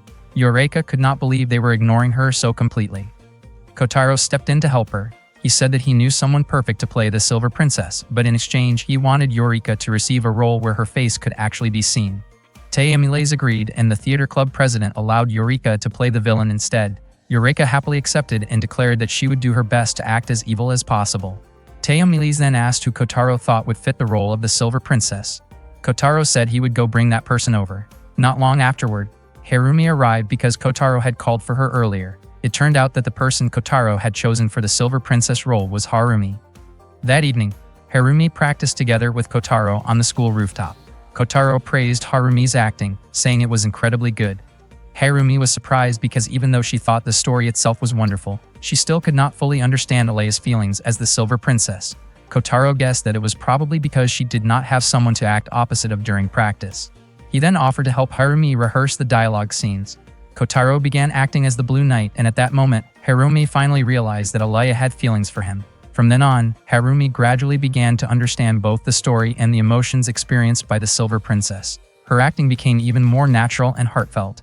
Harumi finally understood why the Silver Princess could never leave the man she cared about.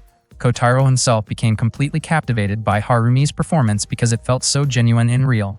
Not long later, the theater club president praised Harumi's acting and admitted that choosing her for the role had definitely been the right decision.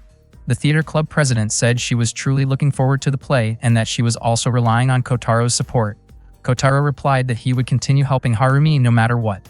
Meanwhile, Taya Miles and Ruth Konea still had not found any clues regarding the space-time distortion. They could not even detect a weak signal. The only thing they could do was stay alert, and she hoped it was nothing more than a warning sign.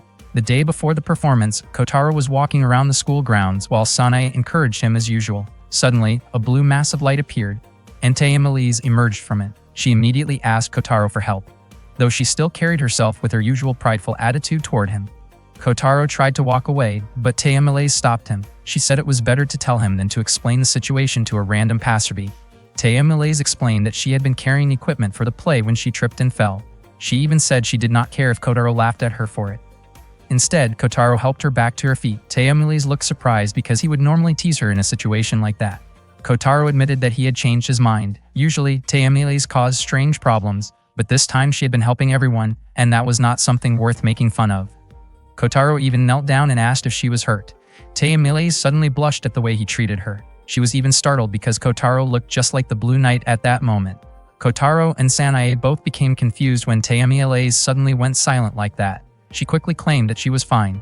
Later, Taya Miles admitted that she was dissatisfied with Harumi's acting. She could not understand it because the theater club president had previously praised Harumi's performance. The club president was also confused since Harumi's acting felt different from the way she acted on the school rooftop before. She even wondered if Haruome was feeling unwell. Taeamilis raised her voice and reminded everyone that they did not have much time left. Kireha immediately scolded her for speaking that way. According to Kireha, Harumi was probably just nervous because it was her first rehearsal. Kotaro also believed Harumi felt pressured because she had to perform directly alongside Kenji. Taeamilis then asked Kotaro what he planned to do. Kotaro said they should take things slowly. He then asked Kenji to switch places with him for a while. Kotaro intentionally took Kenji's role so Harumi could feel more comfortable and return to acting naturally again. After that, they planned to slowly transition the role back to Kenji. Taeamilis eventually agreed to follow Kotaro's idea. Kotaro confidently said that Taeamilis would soon be amazed by Harumi's acting. They immediately began rehearsing again, and just as Kotaro expected, Taeamilis was stunned by what she saw. It felt as though a real story was unfolding right in front of her eyes. Their acting looked incredibly natural, and they perfectly portrayed the genuine emotions of the Silver Princess and the Blue Knight. Taeamilis could only stare in amazement. Kotaro then asked what she thought about Harumi's performance. Taeamilis admitted that Harumi's acting had become much better. She also felt that Kotaro himself looked more like the true Blue Knight. The theater club president praised Harumi as well and asked her to remember that feeling when performing alongside Kenji later. However, Kireha believed Harumi's incredible performance only appeared when she acted with Kotaro. Because of that, she suggested replacing the actor for the Blue Knight role with Kotaro himself. Kotaro was shocked to hear that suggestion. Kireha explained that it was a much better solution than forcing Harumi to struggle while acting with Kenji. Kenji also agreed with the idea and accepted the decision. It was not because he wanted to give up the role, but because he honestly felt unable to bring out Harumi's best acting while performing with her. In his opinion, only Kotaro could truly play the role of the Blue Knight. Taeamilis agreed as well and approved the decision to replace the Blue Knight with Kotaro. The students immediately cheered with excitement. Kotaro admitted that even playing the role of a soldier was already difficult for him, let alone the Blue Knight. Taeamilis confidently stated that nobody understood the Blue Knight better than she did. She promised that before the day of the performance arrived, she would turn Kotaro into the perfect Blue Knight. Unbeknownst to them, a mysterious girl had been secretly watching everything from a distance. She planned to make sure that Taeamilis' little game would not end happily. Taeamilis felt really disappointed because Kotaro still could not act like a proper knight, even after she had taught him over and over again. He still could not draw his sword correctly. In fact, he could barely pull the sword out of its sheath properly at all. After seeing that, Taeamilis scolded him and reminded him that a sword was a knight's very life, so Kotaro should have treated it with care instead of damaging it. Ruth Kania arrived with tea for them, and the three of them decided to take a short break. While drinking tea together, Ruth Kania was surprised to discover that Kotaro had the exact same body size as the Blue Knight. Earlier, Taeamilis had assumed the armor was malfunctioning because it did not appear when she called for it, so she never expected something so incredible to happen. Taeamilis then asked Ruth Kania about the ship, but Ruth Kania explained that they still had not found any signs of it since that day. Kotaro asked what exactly was going on. Ruth Kania explained that several days earlier, a Fordora's ship had appeared near Earth.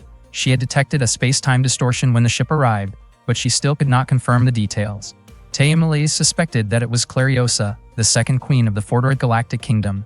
Kotaro asked whether Clariosa was Taeamilis' rival, but he also pointed out that there was still no proof that Clariosa was involved. According to Taeamilis, the lack of evidence was proof in itself because Rujetsu, Clariosa's ship, used a cloaking system personally developed by Clariosa. However, that system also reduced the ship's combat abilities. Not long after that, Taeamilis told Kotaro to continue training again, even though he had thought their practice session was already over. That night, Eureka was feeding Hercules. Sanae wondered how long they were going to keep taking care of Hercules. Eureka admitted that she still did not know because the vice president of the cosplay club had not finished moving to the new house yet. Suddenly, Ruth Kania appeared and commented on how long the beetle's horn was. Eureka and Sanae were both startled by her sudden arrival. Ruth Kania asked what kind of insect was inside the cage. Sanae was surprised that Ruth Kania did not recognize the creature at all. Ruth Kania explained that it was her first time seeing one. Eureka told her that the insect was called Hercules. Ruth Kania happily said that Hercules looked very cute. The next day, all the students were busy preparing for the play. Harumi heard that Kotaro had been going through intense training under Taeamilis. Kotaro did not mind it at all because he was determined to give everything he had before the day of the performance. At that moment, Taeamilis told everyone how difficult it had been to teach Kotaro to behave like a knight. Still, she admitted that his posture and the way he walked had improved a lot compared to before. Kireha was convinced that Taeamilis must have scolded Kotaro non-stop during training. Sanae then asked Kireha what costume she would be wearing since she thought Kireha was supposed to work as the stage supervisor. Teomiles explained that the student playing the priest had gotten sick, and since Kiriha's appearance suited the role perfectly, she had asked her to help out. Kiriha had not even had time to read the priest's lines yet, so she quickly needed to go over the script. The president of the theater club told everyone to get ready for rehearsal of the first scene. Kotaro encouraged Harumi so they could do their best together. Sanae also said she was willing to help Kotaro if he forgot any of his lines. Suddenly, Kotaro noticed a girl he had never seen before. Kotaro and Harumi began acting out their scene together. As usual, Teomiles watched them as if everything felt completely real.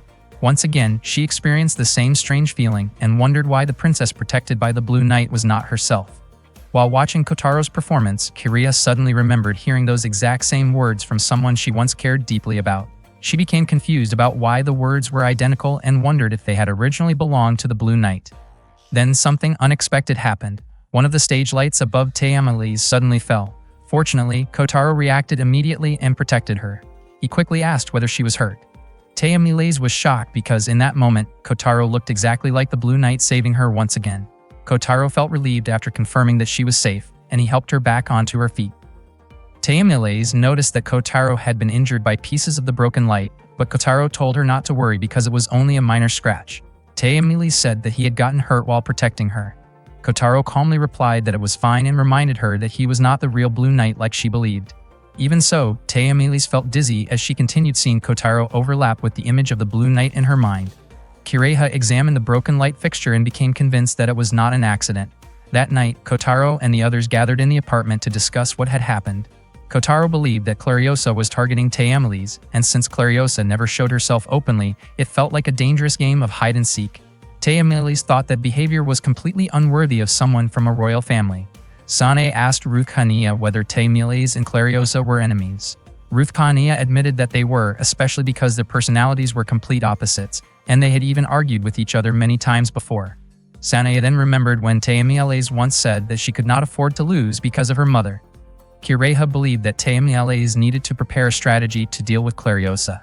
However, Teomiles felt that if Clariosa truly intended to eliminate her, she would never leave evidence behind, so the situation was probably still under control.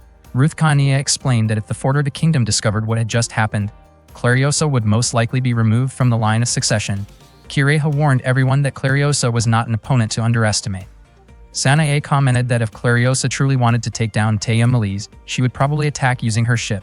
Kotaro advised everyone to stay alert. Teomiles then asked Kotaro to protect her, reminding him that it was his duty as the Blue Knight. Kotaro jokingly pointed out that Teomiles only called him the Blue Knight whenever she wanted something from him. The next day went on as usual, and everyone returned to acting practice. Kotaro stayed close to Teomiles as her guard, constantly protecting her. That afternoon, the theater cast finally finished their dress rehearsal.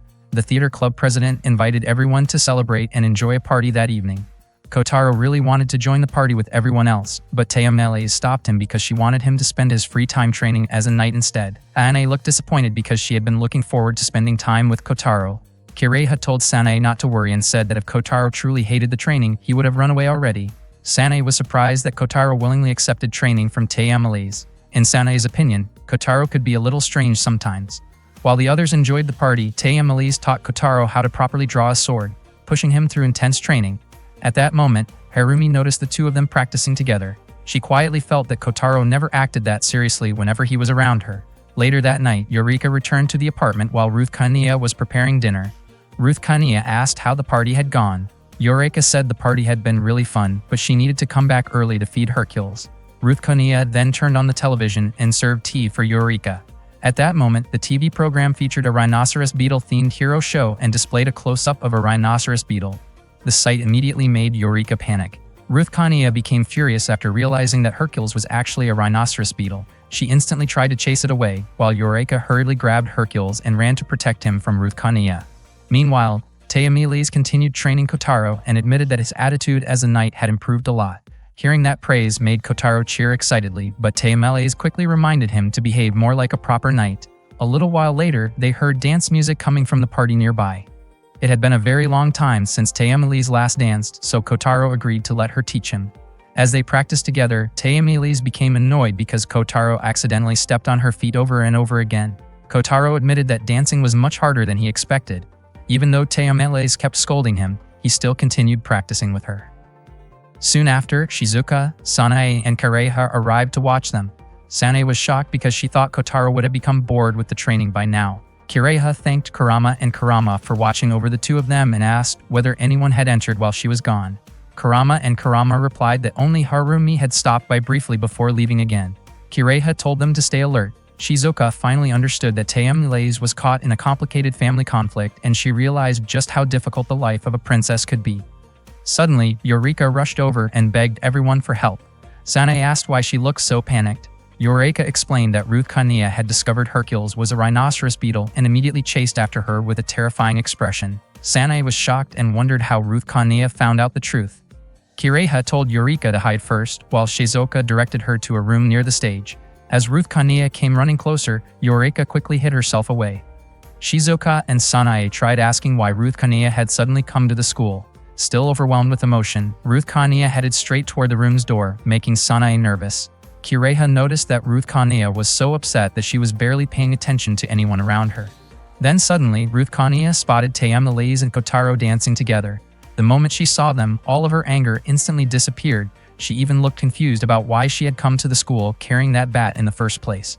Without warning, the atmosphere suddenly turned dangerous. Kurama and Kurama detected a space-time distortion coming from the gymnasium.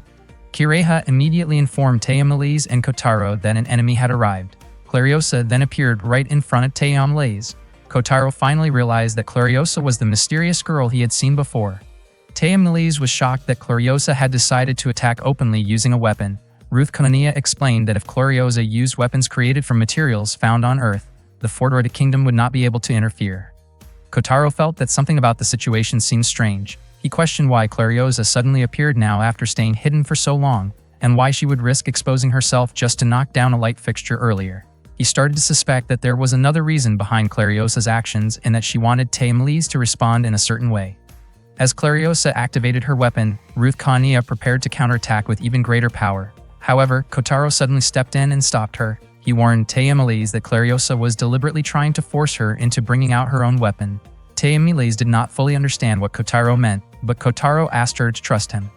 As soon as Clariosa fired the attack, Kotaro immediately pulled Tayamulaze into his arms and shielded her from the blast. He quickly asked if she was alright, and Tayamulaze smiled happily after realizing that he had protected her. At that moment, Shizuka still could not understand what had actually happened.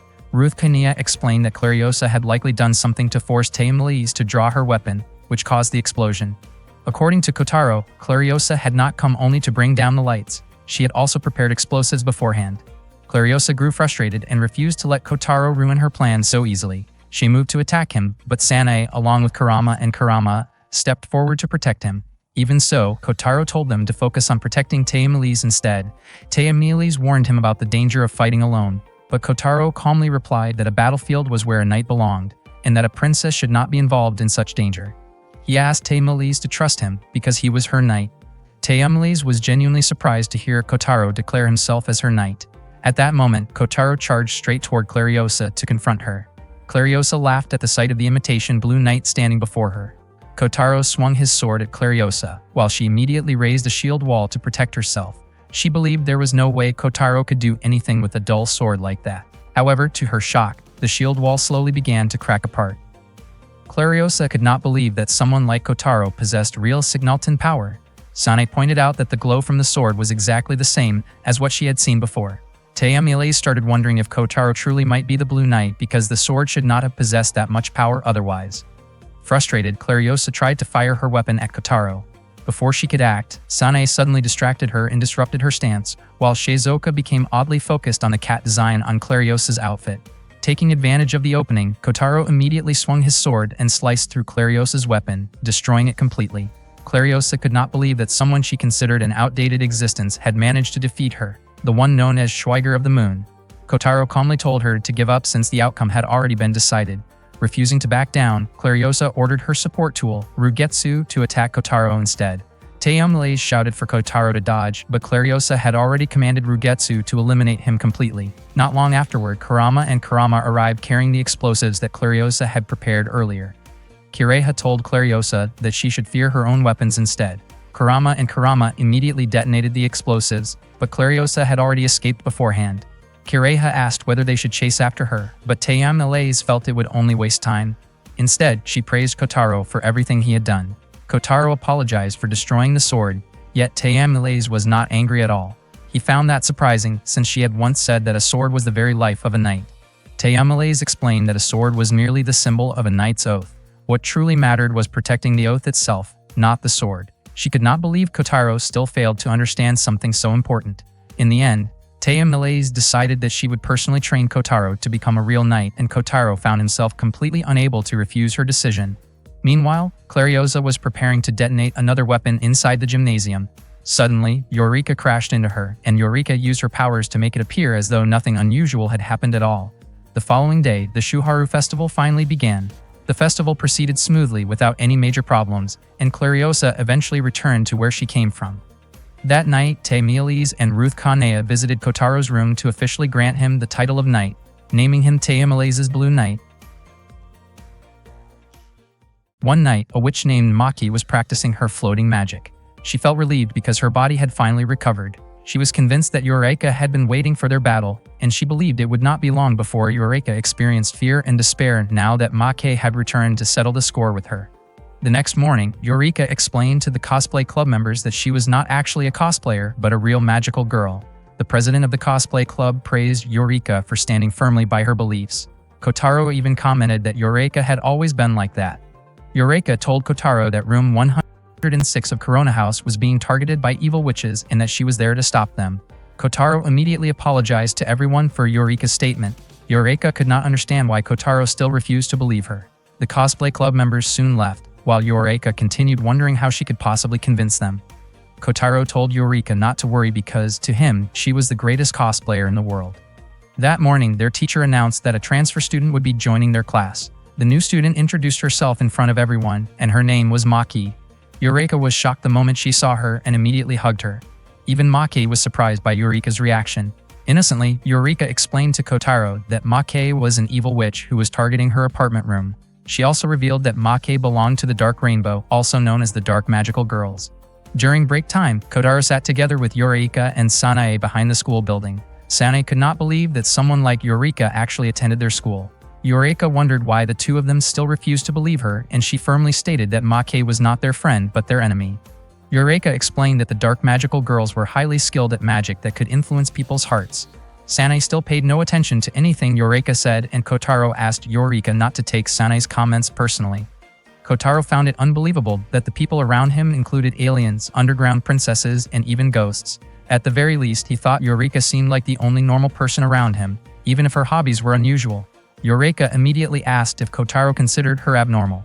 According to Kotaro, differences did not change friendships. After that, he invited both girls to return to class, but Eureka still wanted to stay behind the school building a little longer.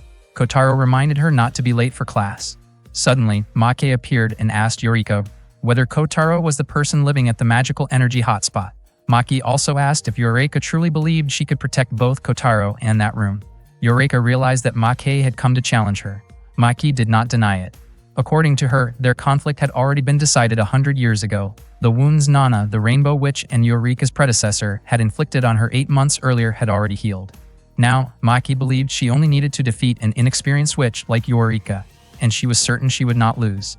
Eureka firmly declared that as Nana's successor, she would definitely defeat Maki. Maki admitted that Eureka seemed slightly smarter than before. She then asked why Eureka had openly revealed her identity earlier. Despite pretending to be a cosplayer herself, Maki called Eureka sneaky, although Eureka insisted she had never intended it that way. Maki still refused to believe her and said their battle would be far more interesting this time. Eureka begged Maki to listen until she finished explaining. Maki then announced that she would also join the cosplay club so that things would be more balanced between them. She told Eureka to prepare herself. Eureka could not believe that even Maki refused to trust her. Suddenly, Harumi approached Eureka because she wanted to talk with her about something important.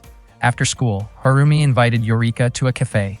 Harumi confessed that she wanted to become closer to Kotaro. She hoped Kotaro would stop treating her so formally because she wanted a more relaxed relationship with him, similar to the way he interacted with Eureka or Tayamilaise. Eureka told Harumi not to think too deeply about it because Kotaro could sometimes be rude and often acted rough with people. Harumi replied that Kotaro had never treated her that way, but Eureka complained that Kotaro was never nice to her. Eureka understood Harumi's feelings and promised that she would help her. She confidently claimed that she understood romance because she had spent 10 years reading girls' comics. Harumi then asked what she should do. Eureka suggested that they go on a double date together. The moment Harumi heard that idea, her face immediately turned bright red.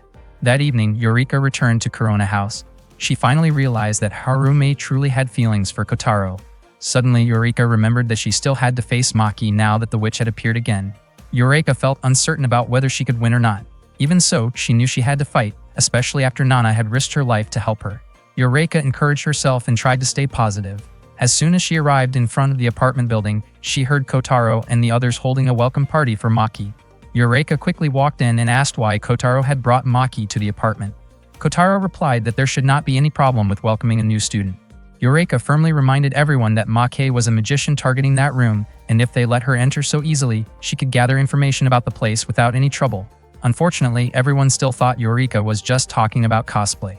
Eureka desperately hoped Kotaro would believe her, because they could end up in serious trouble if they did not send Maki away soon. Kotaro felt that Eureka was being rude toward Maki by speaking like that. Kotaro stepped closer to Eureka and asked her to explain clearly who Maki really was. Before Eureka could say anything, Kenji suddenly arrived carrying snacks, including Kotaro's favorite rhinoceros beetle-shaped chocolate treats. The moment Ruth Kania heard the words rhinoceros beetle, her expression suddenly became intense, and she started pounding on the table in panic. Kotaro immediately tried to calm her down. At that moment, Eureka tried once again to explain the truth about Maki, but Kotaro was too busy comforting Ruth Kania. Kotaro asked Kenji to clean up the snacks, but Kenji accidentally made an even bigger mess, causing the situation to become even more chaotic. Eureka continued trying to warn everyone about Maki, but Sanae asked her not to bring up the topic at that moment. According to Teyamlis, it would be too harsh to suddenly force Maki to leave. Shizuka added that they had intentionally prepared a welcoming party for Maki that day. Hearing everyone's responses made Eureka feel heartbroken because nobody believed her, even though she was honestly trying to protect them. In the end, Eureka quietly chose to leave. That afternoon, Harumi was walking alone while still thinking about the date Eureka had suggested earlier. Not long afterward, she noticed Eureka sitting alone on a park bench, lost in thought. Eureka admitted that she felt sad because none of her friends believed her, even though she had tried so hard to tell them the truth. Harumi explained that even if they did not believe Eureka, they were still her friends, and protecting them was probably the reason Eureka felt so troubled. Harumi honestly did not understand the full situation, but she suggested that Eureka should do something that would help everyone understand what she believed in. According to Harumi, words alone might not be enough, and actions could speak more clearly. Eureka paused for a moment before promising that she would do everything she could. Harumi smiled warmly after hearing her determination. The next morning, Kotaro invited Eureka to head to school together, but Eureka never came out of the closet. She claimed that she was not feeling well and asked Kotaro to leave without her. Kotaro wondered if it had something to do with what Eureka had said the day before. Kotaro eventually left for school with the others. Kireha believed they probably did not need to worry too much about Eureka, but just to be safe, she ordered Kurama and Kurama to stay behind and keep watch. After everyone left for school, Eureka stepped out of the closet wearing her magician outfit. She thought that if nobody believed her words, then she would have to prove herself through her actions. After all, she was a magician whose duty was to protect room 106. Deep down, she hoped Kotaro and the others would eventually trust her. That morning, Harumi was walking alone to school while still thinking about the idea of going on a date. Suddenly, she crossed paths with Maki, who was dressed as a magician. The sky was heavily overcast that day. Ruth Kania informed everyone that the theater club wanted to continue the Blue Night play for the New Year's celebration. Teyamils was not surprised at all and immediately asked Kotaro to practice becoming the knight again. At the same time, Kireha shared new information from Kurama and Kurama. According to their report, Eureka had left the apartment wearing her magician costume and gone somewhere unknown. Shizuka immediately assumed that Eureka had skipped school just to practice cosplay, and Teyamlis quickly agreed with that conclusion. Sanae could not believe that Eureka had worried everyone over what seemed like cosplay practice. Meanwhile, Kurama was tracking Eureka's location. Kireha ordered Kurama to chase after her, but Kotaro stopped her because he wanted to search for Eureka himself. Elsewhere, Eureka and Maki finally met in a secluded area. Maki reminded Eureka that she had already promised not to let her friends attack the apartment room while they were there. On top of that, Maki had created a massive magical barrier to keep other people away from the area. The two of them prepared to fight. Eureka believed she could win the battle in order to protect the room. Maki cast a target-locking spell called Sidewinder toward Eureka. In response, Eureka used a quick cast spell called Multiple Energy Bolt. The two attacks collided violently and exploded at the center. At the very same moment, Kotaro and Sanae rushed toward Eureka's location. Sanae pointed out the area, but unfortunately she could not pass through because an invisible barrier blocked her path.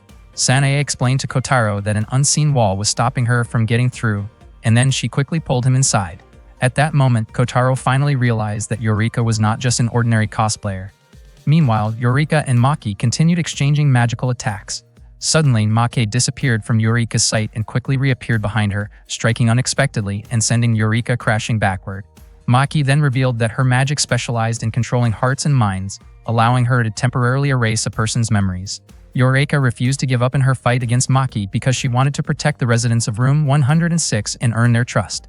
Maki admitted that Eureka had become much braver than before. At that moment, Kotaro and Sanae finally found Eureka. Maki was surprised that they had managed to get past the barrier. Unexpectedly, Kotaro told Eureka to go home and head to school instead. He said she could continue her cosplay another time. In Kotaro's eyes, Eureka was just a cosplayer and did not belong in a place like that. Eureka became frustrated because Kotaro still refused to believe that she was truly a magical girl. She explained that Maki was their enemy and that she had to fight her. Maki assumed that Kotaro was some kind of magician who had evolved on Earth and was helping Eureka with his knowledge. She was even surprised that he lived together with a ghost like Sanae. Eureka quickly told Maki that Kotaro and Sanae had nothing to do with the fight, and that she alone would face Maki. Maki also made it clear that she only intended to battle Eureka and had no interest in fighting everyone else. The fight between Maki and Eureka continued, and Eureka was hit by one of Maki's attacks. Maki prepared to finish the battle, but Kotaro managed to save Eureka just in time. Maki was shocked that Kotaro had disrupted her magic without using a wand or any kind of spell. She also became curious about the mysterious white light she had just seen. Kotaro demanded that Maki stop attacking, but suddenly Maki brought Harumi right in front of them. Harumi had no idea what was happening, and her body moved on its own no matter how hard she tried to resist. Kotaro begged Maki to stop because Harumi was physically weak. He pleaded with her not to involve Harumi in the fight. Maki realized that Harumi was not only Eureka's weakness but Kotaro's as well. Maki then used her magic to rain stones down on them. Fortunately, Eureka quickly created a magical barrier that protected everyone and shattered the falling rocks. After witnessing that, Kotaro finally believed that Eureka truly was the rainbow magical girl. Eureka felt overjoyed that Kotaro finally trusted her. Kotaro then asked Eureka to work together with him to save Harumi. Maki launched a highly concentrated fireball attack, and Kotaro was stunned by its power. At that moment, Eureka warned him to be careful because ordinary defensive magic would not be enough to stop it. Kotaro decided to strike first. He asked Sanae to attack Maki together with him from two different directions, while Eureka protected them. Unexpectedly, Maki admitted that she never intended to aim the attack at Kotaro or Sanae. Instead, she had targeted Harumi from the very beginning. The moment Eureka realized that, she immediately stepped in front of Harumi to shield her from the attack. In an instant, Eureka collapsed to the ground. Seeing that happen, Kotaro broke down in tears. Kotaro shouted in panic when he saw Eureka lying there completely helpless. Sanae asked why Maki would do something like that to Eureka. Maki believed that they were trying to protect too many things at once, and because of that, they ended up unable to protect anything at all. Kotaro refused to let Maki lay another hand on Eureka. He swore that he would defeat her. Suddenly, a white light appeared once again. It created a sword and placed it into Kotaro's hands. Even Maki was shocked that Harumi was capable of using magic. Harumi explained that the sword belonged to Kotaro. Right after that, Harumi collapsed, and Sanae quickly rushed over to check on her. Sanae assured everyone that Harumi was fine. Kotaro then raised his sword and prepared himself to defeat Maki. Maki could hardly believe that this was Kotaro's true power. Although she was surprised, she admitted that at least she finally had the chance to test his strength. Maki unleashed a lightning spear spell to force Kotaro back, but he blocked the attack with his sword and completely deflected it. Kotaro immediately leaped toward Maki and attacked her directly. Maki tried to defend herself, but Kotaro's strength was overwhelming, and he managed to throw her to the ground. Maki could not understand what kind of power Kotaro possessed. In the end, she used a cloud of smoke to escape. She realized that she could not defeat Kotaro without the power hidden inside room 106. Not long afterward, Harumi regained consciousness and saw Kotaro standing in front of her. The first thing she asked about was Eureka's condition. At that moment, Eureka was still lying there weak and exhausted. Kotaro told Harumi not to worry because Eureka had only lost consciousness. Harumi asked what had happened because she could not remember anything after Eureka collapsed. Kotaro then realized that Harumi did not remember giving him the sword either. A moment later, Eureka suddenly woke up and Kotaro immediately checked on her condition. Meanwhile, Taemelise and the others were confused about why Kotaro and Sanae still had not returned. Kireha had already tried contacting them, but neither of them could be reached. Kurama offered to go look for them if Taemelise was worried about Kotaro. Taemelise quickly denied it and claimed that she simply wanted to think about the script for their play. As she thought about the ending of the story, Taemelise wondered whether the Blue Knight also loved the Silver Princess. She became convinced that if the Silver Princess and the Blue Knight truly loved each other, then they would probably share a kiss. Her face instantly turned red when she imagined herself kissing Kotaro. Taemelise hurriedly pushed those embarrassing thoughts out of her mind. Still, if that scene really appeared in the play, then she would have to teach Kotaro how the scene should look naturally and convincingly. Taemelise suddenly screamed in embarrassment, leaving Ruth Kania worried about her. Right then, Sanae arrived and told everyone about what had happened earlier. At the same time, Kotaro had already explained everything to Eureka. He asked her to wait until the others arrived because Sanae was currently informing them. However, Eureka said that she did not have time to wait for everyone else. She tried to stand up immediately, but her body was still far too weak. Harumi begged Eureka not to push herself so hard, but Eureka insisted that she would never give up because she was a magical girl of love and courage. She was convinced that Make had already returned to room 106, which was why she needed to go there immediately. However, Kotaro stopped her because her condition was still unstable. He told Eureka to sit down and recover properly. Kotaro promised that he would fight alongside her, but if they rushed into battle before she recovered, then they would never win. Besides that, Kotaro also wanted to ask her about the magic she had used. Meanwhile, Maki had already returned to room 106. It seemed that the sword Kotaro used had been created by controlling the magical power sleeping within the room itself. The power was incredibly strong, even though Kotaro had only used a fraction of it. Maki believed that if she could reproduce the same magic for herself, then she might be able to turn the situation around again. At the same time, Eureka began explaining the magic power she possessed. Somehow she had been born with magical potential. The only thing she clearly remembered was being attacked one day by a savage creature that sensed the magic within her. The person who saved her was Nana, the magical girl.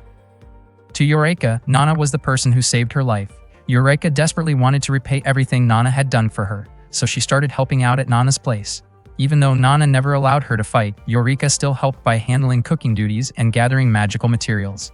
Since Nana came from Fourth Order's magical kingdom of Forsaria, she lacked basic knowledge about everyday life, so Eureka was grateful that she could at least support her in those ways. Forsaria was the name of the kingdom of magic, and Nana was an archwitch who served as a royal soldier of the Forsarian magical kingdom. She was known as the Rainbow Heart Witch and was an incredibly talented magic user. Harumi then asked why Eureka had to be the one fighting now.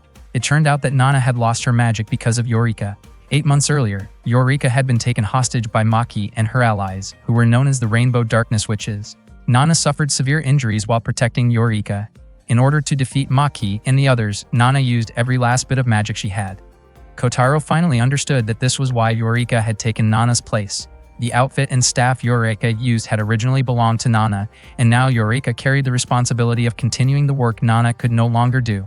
Not long later, Eureka claimed that she had recovered enough and once again asked them to allow her to leave. Meanwhile, Maki was still trying to draw power from room 106. She was confused about why ancient Forsaria magic was also lingering there, and it made her wonder who Kotaro really was. At the same time, Kotaro carried Eureka back toward room 106. Eureka felt an incredible warmth while being carried by him, and she finally began to understand how Sanae must have felt whenever she stayed close to him. Kotaro said that many unusual people surrounded him, and he considered Eureka to be the only completely normal girl among them. He believed that with Eureka around, he might actually be able to spend his 3 years of high school without dealing with anything strange.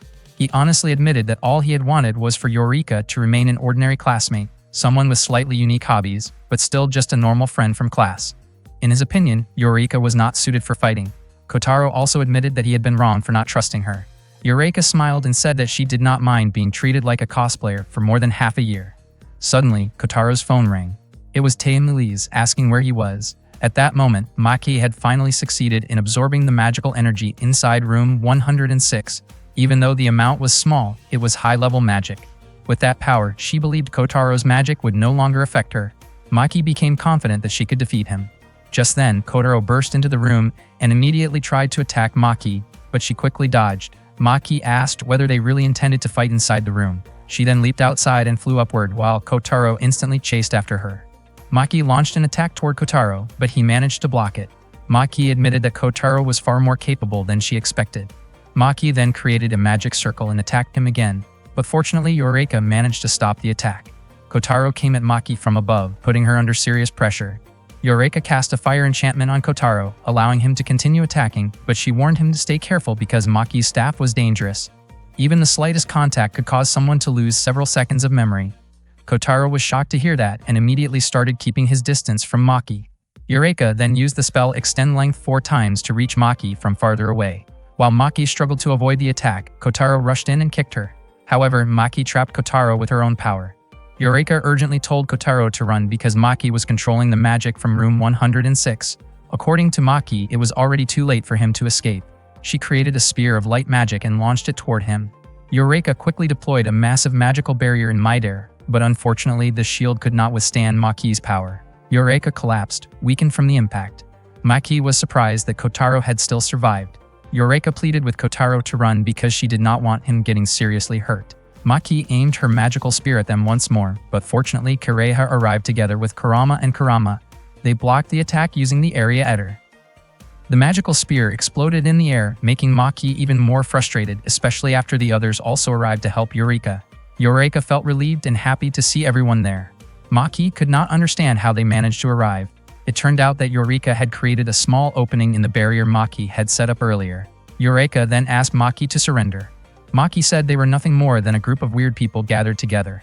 According to her, blocking one attack did not mean they had won. In response, Taya Malaise ordered her Blue Knight to fire a laser at Maki. Maki quickly raised a protective barrier above herself to stop the laser blast. Ruth Kania commented that Taya Malaise was going too far, but Taya Malaise replied that anyone who hurt her knight would face her full wrath. Maki was shocked that the power she absorbed from the room was only enough to barely match their attacks. Taya Malaise was also surprised that Maki had survived, but she intended to finish the battle. She ordered the Blue Knight to prepare its main cannon attack, though Ruth Kania immediately objected. Taya Malaise declared that Kotaro still had an important role in her future plans, but she refused to forgive any reckless magician who dared to hurt him. Ruth Kania warned that such an attack could destroy the entire apartment room. At that moment, Shizuka demanded to know who had damaged her apartment. Eureka explained that Maki was responsible. The moment she heard that, Shizuka rushed forward and struck Maki with all her strength. Maki was stunned to discover that Kotaro was not the only one with incredible power. Kureha warned Maki to carefully reconsider continuing the fight. Frustrated and cornered, Maki realized she had no remaining options. In desperation, she sacrificed Twilight Wing to erase everyone's memories. After doing so, she successfully escaped. Eureka quickly asked whether anyone had been hurt, but she was shocked to discover that her friends still believed she was only cosplaying. None of them remembered what had happened earlier. The only thing they remembered was studying at school before time suddenly seemed to pass by. Shizuka stared at the damaged roof of her apartment in shock and demanded to know who had caused it. Eureka could not understand why everything had turned out this way. Maki met up with her friends and told them about her battle against Eureka. She warned them to stay careful when dealing with Kotaro.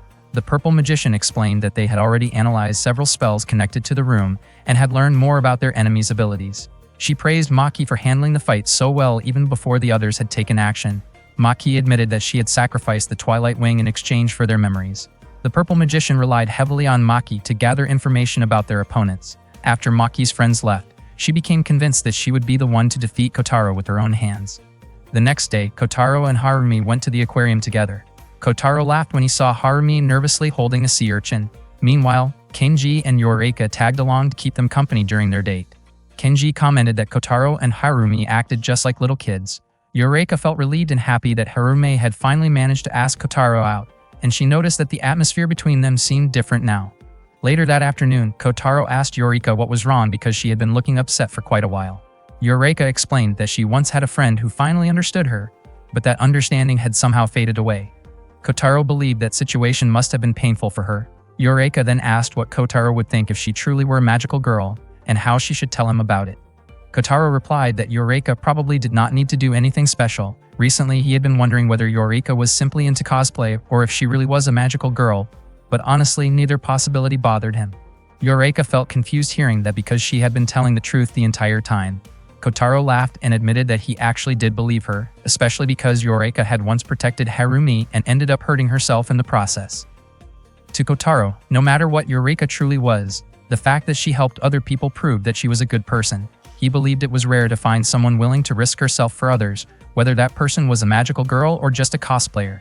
Because of that, Kotaro chose to trust Eureka when she said she was a magical girl, since her actions had already proven it. Eureka felt deeply moved after hearing Kotaro's words. She finally realized why she admired Harumi so much. Even if she could never become someone like Nana, she could still become the kind of magical girl Harumi believed in.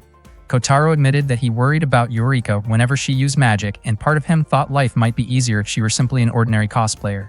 He then described Eureka as being like the sun and a rainbow. Kotaro and Eureka returned to the aquarium carrying drinks for Kenji and Harumi. Along the way, Kotaro asked how Eureka saw herself. Eureka answered that she was simply Kotaro's classmate and an ordinary girl staying at his place. One day at the Sun Ranger headquarters, the members of the Sun Rangers were gathered together. Kenichi suddenly wondered out loud if their mission might actually be meaningless. Megumi immediately told him not to say things like that. Kotaro admitted that it might be true, but he no longer cared about it. Daisaku explained that their duty was to protect people, and that alone made their work important. Meanwhile, Hayato questioned whether an invasion from the underground inhabitants would really happen at all. Suddenly, the warning alarm went off. At that moment, Dr. Roppongi informed everyone that enemies had arrived and that it was finally time for them to show their strength. Their enemies were the underground inhabitants, people from beneath the surface who were attempting to invade the world above. 3 members of the underground kingdom had appeared on the surface with the goal of taking control. Kenichi immediately became excited and eager to jump into action. One evening, Kireha asked her friends for help participating in a Haruokaze Man and Kishu Lady stage show. Everyone was unfamiliar with those names, although Ruth Kaniya remembered seeing posters about them in the shopping district. Kireha explained that they were local heroes and the youth association connected to the organization had asked for her assistance.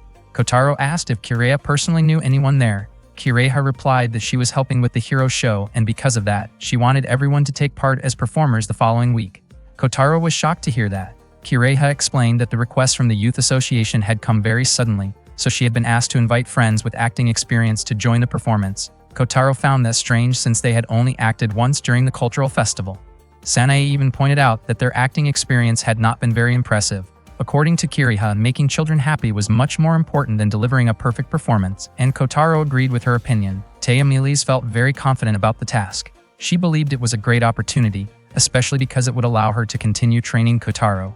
Kotaro immediately looked terrified and tried to escape, but Taya Miles stopped him. She reminded him that they still needed additional practice for the Blue Knight training. Kireha also mentioned that she had already spoken with Kenji and Harumi. Hearing Harumi's name made Kotaro excited because he would get the chance to act alongside her again.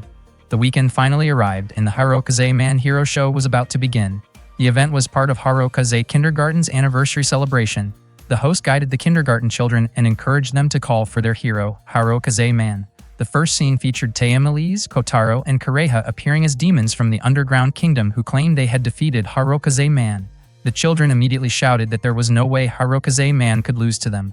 One child even teased Taya Miles by saying someone so small could never defeat Haruokaze Man. Taya Miles nearly lost her temper after hearing that, but fortunately Sanae reminded her to stay calm. Kotaro, playing the role of the Demon Baron, was instructed to target someone from the audience. He then brought Harumi onto the stage. Kenji demanded that Kotaro release Harumi. When Kotaro heard Kenji referring to Harumi as his girlfriend, he became irritated and shoved him away as part of the act.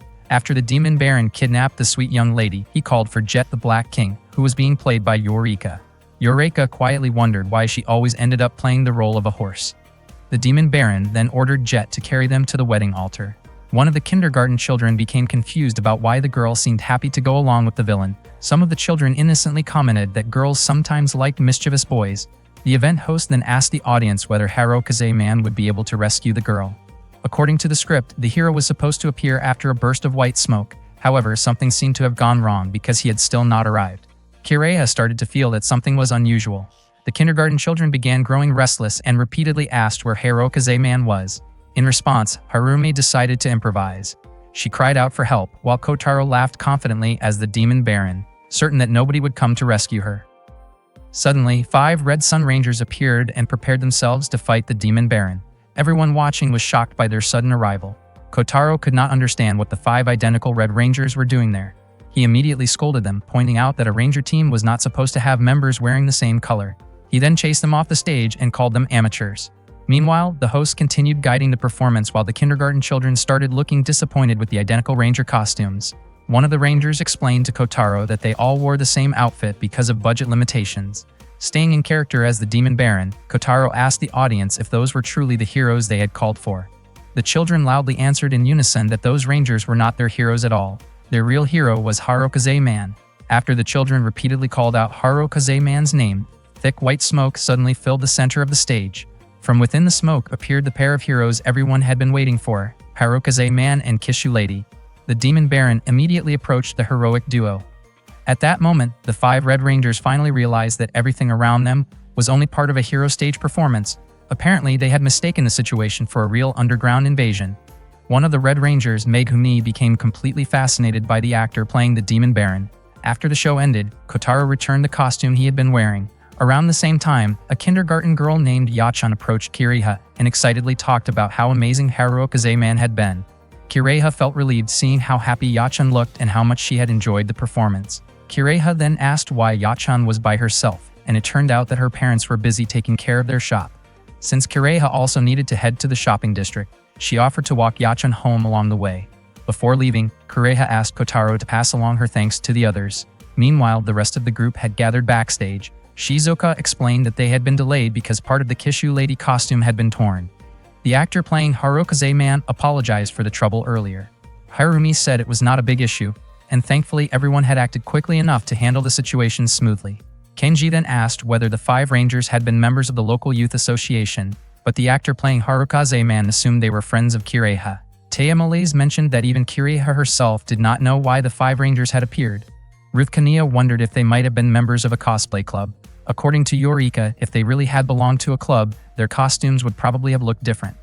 The group became even more curious about the true identities of the 5 Rangers. Not long after that, Kotaro came over and informed everyone that Kiriha had gone to the shopping district. The actor playing Harukaze Man was convinced that Kiriha had joined the volunteer cleanup committee. The cleanup volunteers had participated in the event as well, and their help had been incredibly valuable. Kotaro asked since when such a cleanup volunteer committee had existed, and the actor explained that it had been active for about 6 months already. Later that afternoon, Kotaro and the others walked through the shopping district together. Along the way, they passed groups of people cleaning the streets. They also spotted Kiriha sweeping alongside them. The moment Sanae saw the faces of those people, she immediately pulled Kotaro into a narrow alley. Sanae said the situation looked really serious and that they needed to do something. It turned out the people cleaning the streets were the Earth natives, Kiriha's companions from the underground world. Sanae claimed that the natives had started invading them. Kotaro and the others observed them more carefully, only to realize that they were simply cleaning the area peacefully. Sanae wondered how anyone could possibly carry out an invasion while sweeping the streets, but Taya admitted that she had no idea either. That night, Kotaro, Yorika, and Sanae were all fast asleep while Kiriha remained awake, quietly staring at a card given to her by someone important to her. Kurama and Karama informed her that they had received a message from their leader requesting a mission report. Kiriha then contacted the leader of the Earth natives to report on the progress of her mission. The leader commented that Kiriha's expressions and attitude were becoming more and more like her mother's. Kiriha proceeded to explain the status of Plan A. The gradual integration plan had already reached stage 2, where she had successfully joined the local youth association and had been warmly accepted by the people in the neighborhood. Up to that point, everything had been progressing smoothly. As for Plan B, Kiriha admitted that she was still facing some difficulties, just as she had reported before. Corona House Room 106, their target location, had also become the target of several other groups besides their own. Even so, because Plan A was going well, they were not overly worried about the situation surrounding Plan B. The leader agreed with Kiriha's assessment, but there was still a serious issue involving Tayuma, who continued insisting on a faster way to complete the mission. According to Tayuma, Plan B could speed things up considerably. Hearing that, Kiriha pointed out that Tayuma was essentially suggesting that they seize Room 106 through forceful means. Afterward, the leader asked whether Kiriha was willing to return home and get married. The leader believed that such a marriage might strengthen unity among their people and possibly influence Tayuma as well. It would also provide Kiriha with a safe place to stay. Unfortunately, Kiriha admitted that she still could not accept the idea. The next day, Harumi could not stop thinking about Kotaro while sitting in the clubroom. Suddenly, Kotaro appeared and asked what had put her in such a cheerful mood. Harumi looked embarrassed and admitted that yesterday's performance had been really enjoyable. Kotaro agreed, mentioning that the kindergarten children had genuinely loved the show. According to him, the results of that performance felt very different compared to the cultural festival. Harumi explained that it was probably because they had performed as representatives of the local youth association, making their efforts feel more meaningful since they were helping the people of the town directly. She even felt as though she had become part of the town herself. Hearing that reminded Kotaro about Kireha and the Earth natives cleaning the streets the previous day. Kotaro admitted that he actually wanted to take part in another hero show someday. Surprisingly, Harumi said that she wanted to participate in the action scenes next time as well. Kotaro then cheered her up by playfully acting out the roles of the Blue Knight and the Demon Baron. That afternoon, Sanae and Eureka rushed out of school so they could quickly watch Magical Girl Love from the Heart. Both of them were so excited that they sprinted right past Kotaro. Meanwhile, Kotaro ran into Kiriha while she was shopping at a store and he asked why she was not together with Ruth Kaniya. Kiriha explained that Taemalaise was busy working on a script with the theater club because she was extremely enthusiastic about the continuation of The Silver Princess and The Blue Knight. Ruth Kaniya was there to keep an eye on Taemalaise, so Kiriha ended up shopping alone. Hearing that, Kotaro offered to help carry her groceries. When they stopped by the vegetable stand, Yachan's father thanked Kiriha for escorting Yachan safely home the other day. At the fish stand, the shopkeeper jokingly mentioned that Kiriha had come with her boyfriend. After that, Kiriha bought some tea and visited a takoyaki stand.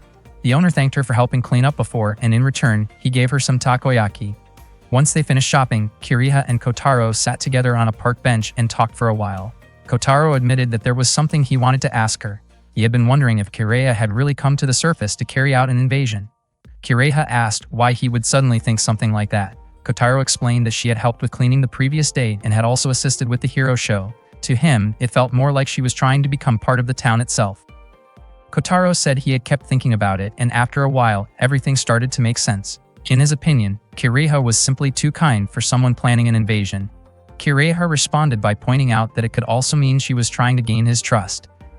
Back when they first met, she had already said something similar, and Kotaro realized that teasing him had been part of her approach all along. Kotaro admitted that he could be pretty clueless, so he had never taken it too seriously.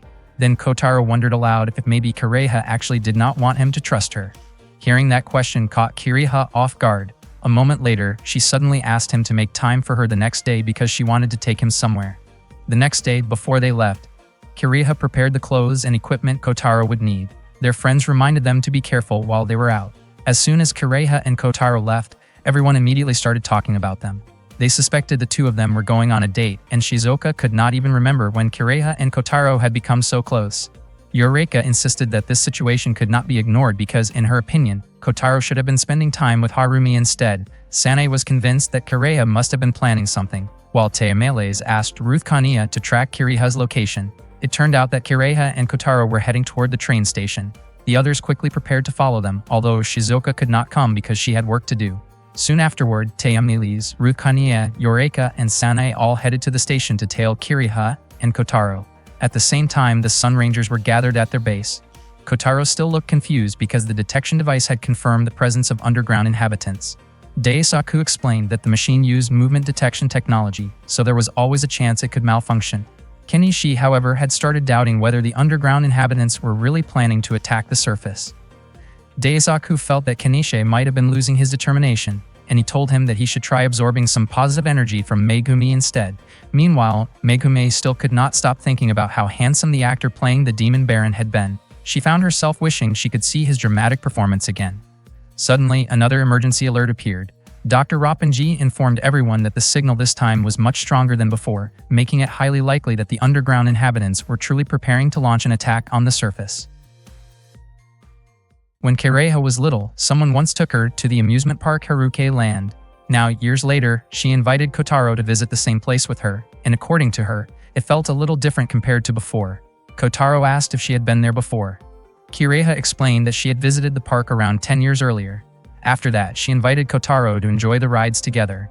Meanwhile, Taemalaise, Ruth Kaniya, Sanae, and Eureka secretly followed them from a distance. Kiriha and Kotaro rode the merry-go-round together.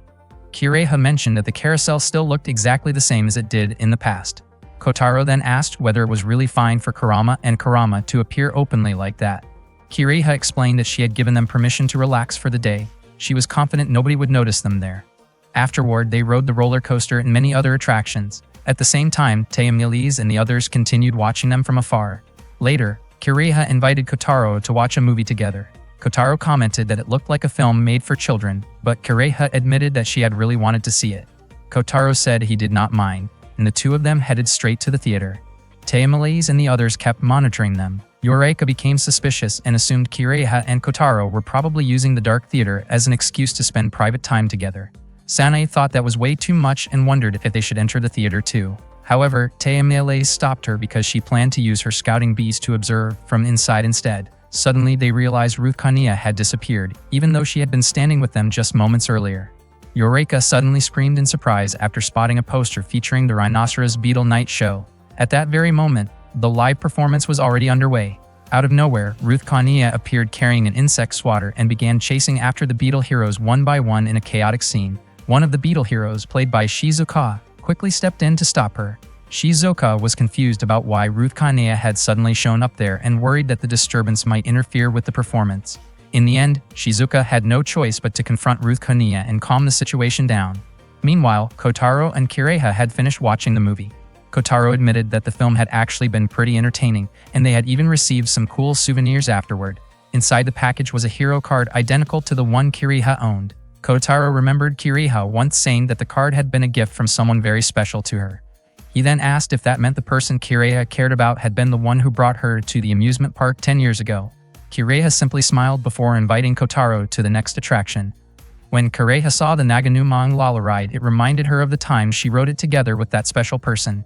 She even hopped excitedly as she entered the attraction, trying to relive those memories. Kotaro gently reminded her that she was no longer a little kid and had already grown up. Kiriha apologized and admitted that she understood she had become an adult now, and there were things she needed to do. She explained that the reason she intentionally invited Kotaro there was because she wanted to talk about something important. Kiriha then shared a story from 10 years earlier. Back then, she had argued with her parents and decided to leave home. Ever since her mother passed away, she had become much more emotional and easily upset. Kiriha then asked whether Kotaro's mother had also passed away, and Kotaro quietly nodded. After leaving home, Kiriha eventually reached the surface world, a place she was never supposed to visit. It was there that she met that person. Kiriha could no longer remember his face or even his name, but she still remembered that he was around the age of a high school student, so she used to call him Big Brother. Kiriha spent time visiting several places together with him, and little by little, she realized she had developed special feelings for him. Kotaro asked if the reason she brought him to that place was to remember those memories. He believed Kiriha must have truly cared about that person. Kiriha admitted that he had been her first love and the only person she had ever truly loved. After that, Kiriha was taken back to the underground world and never saw him again. That was also the reason she was later entrusted with the mission to invade the surface world and eventually become part of the Surface Command Division. Kotaro finally realized that Kiriha's true reason for invading was to search for her first love. Kiriha needed a much more subtle approach because she did not want the city or that special person to get dragged into a war. Kotaro asked if Kiriha had not once said that she needed Room 106 to mass-produce ether weapons. It turned out that statement had only been made to provoke Kotaro into opposing her directly. If Kiriha had immediately taken control of Room 106 back then, it would have created an excuse for conflict. That situation would have made it easy for the military hardliners of the underground world to stir up major trouble. However, if Kiriha failed to secure Room 106 first, the radical faction would eventually take matters into their own hands and launch an impatient invasion themselves. In short, Kiriha could not afford to lose the room, and she had to act carefully in order to claim it while quietly taking control of the city without attracting attention. Kotaro realized that Kiriha was not truly suited for an invasion in the first place. He admitted that if she had explained everything honestly from the beginning, he probably would have helped her. Kiriha was surprised that Kotaro was willing to support her. She apologized for deceiving him and using him for her own personal goals. Kotaro replied that if everything Kiriha said was true, then any guy would end up falling for her. Kiriha laughed after hearing Kotaro's teasing compliment. According to her, if Kotaro improved his flirting skills a little more, he would probably become very popular with women. Meanwhile, Taemi Lees and the others tried to wake Ruth Kania, who had been lying unconscious on a bench near the performance area. Ruth Kania eventually woke up and asked what had happened to her. Taemi Lees felt relieved after realizing that Ruth Kania did not remember anything. Sanae quickly told Ruth Kania not to think too much about the earlier incident. Yoreka almost revealed everything, but Sanae immediately covered her mouth before she could speak. Shizuka told everyone not to worry because the most important thing was that everyone was safe and the audience had enjoyed the show. At the same time, Kotaro and Kiriha were about to ride the roller coaster. Kotaro commented that the ride did not really seem to match Kiriha's personality. Kiriha became curious why Kotaro seemed to think of her as a tomboy. Kotaro then asked if she had ridden the attraction together with that special person in the past. Kiriha explained that she had never been able to ride it 10 years ago because she was not tall enough to meet the height requirement. Even so, she had always dreamed of riding it someday, and that dream finally came true that day. Suddenly, a violent tremor shook the entire area. The people nearby immediately panicked in fear. Kiraiha suspected that the very thing she had been worried about was finally happening. Moments later, a massive object burst out from underground. Kiraiha explained that it was a submarine belonging to the underground kingdom. Not long after, someone appeared from inside it. Kiraiha had already guessed that the mastermind behind everything was Tayoma. She demanded to know what he was planning. Tayoma declared that he had come to the surface in order to restore the pride and glory of the underground people by forcefully replacing Kiraiha's position. Kiraiha ordered Tayoma to withdraw all of his troops and promised that she would forgive him if he complied. But Tayoma refused to listen. He raised his weapon, causing Kotaro to panic. Kiraiha immediately told Kotaro to stay behind her. Meanwhile, Sanae became nervous after seeing the arrival of the armed underground soldiers. Ruth Kaniya assumed that the underground people were probably working under Kiraiha, but Shizuoka was not convinced that they were actually her allies. Taya Malaise wondered why Kotaro always seemed to get caught up in dangerous situations. Everyone quickly prepared to confront the enemy, but Eureka suddenly disappeared without anyone noticing. From above, Eureka watched over the situation. She reminded herself that she was a magical girl of love and courage, whose duty was to protect everyone. She used her magic to calm the frightened crowd. Meanwhile, Kiraiha asked Tayuma if he understood the seriousness of pointing a weapon at her. Tayuma coldly explained that he intended to report to Chairman Daiha that Kiraiha had been betrayed and killed by the surface people. By doing so, he would gain justification for launching a full invasion. Naturally, Kiraiha was furious after hearing his plan. Without warning, Tayuma immediately ordered his subordinates to fire at Kiraiha. Instinctively, Kotaro stepped forward to shield her. Fortunately, Kurama and Kurama quickly created a protective barrier around them, keeping Kotaro and Kiraiha safe from the attack. Kiraiha then ordered Kurama and Kurama to launch a counterattack. They immediately unleashed lightning-based attacks and successfully defeated Tayuma's soldiers. In response, Tayuma summoned Jacko to fight Kurama and Kurama. Kotaro wondered what kind of thing Tayuma had just called out. Kiraiha explained that Jacko was a combat puppet belonging to Tayuma's family. Jacko attacked Kurama and Kurama with overwhelming power. While Kurama and Kotaro held the puppet back, they remained confident that they would not lose against it. Kiraiha questioned what purpose war truly served for Tayuma and asked why he refused to support her plan for a peaceful and subtle invasion. Tayuma asked if Kiraiha had already forgotten the pride of the underground warriors who once fought against the surface people. He believed that Kiraiha had become far too attached to the old metal structure inside the amusement park. Tayuma even declared that he planned to destroy it and turn the place into Kiraiha's grave marker. Kotaro was upset after hearing Tayuma's words, and he immediately struck him. He said that place was where people created precious memories together. Tayuma replied that it had nothing to do with him. Kotaro said that someone like Tayuma, who understood nothing about the surface world, had no right to invade it.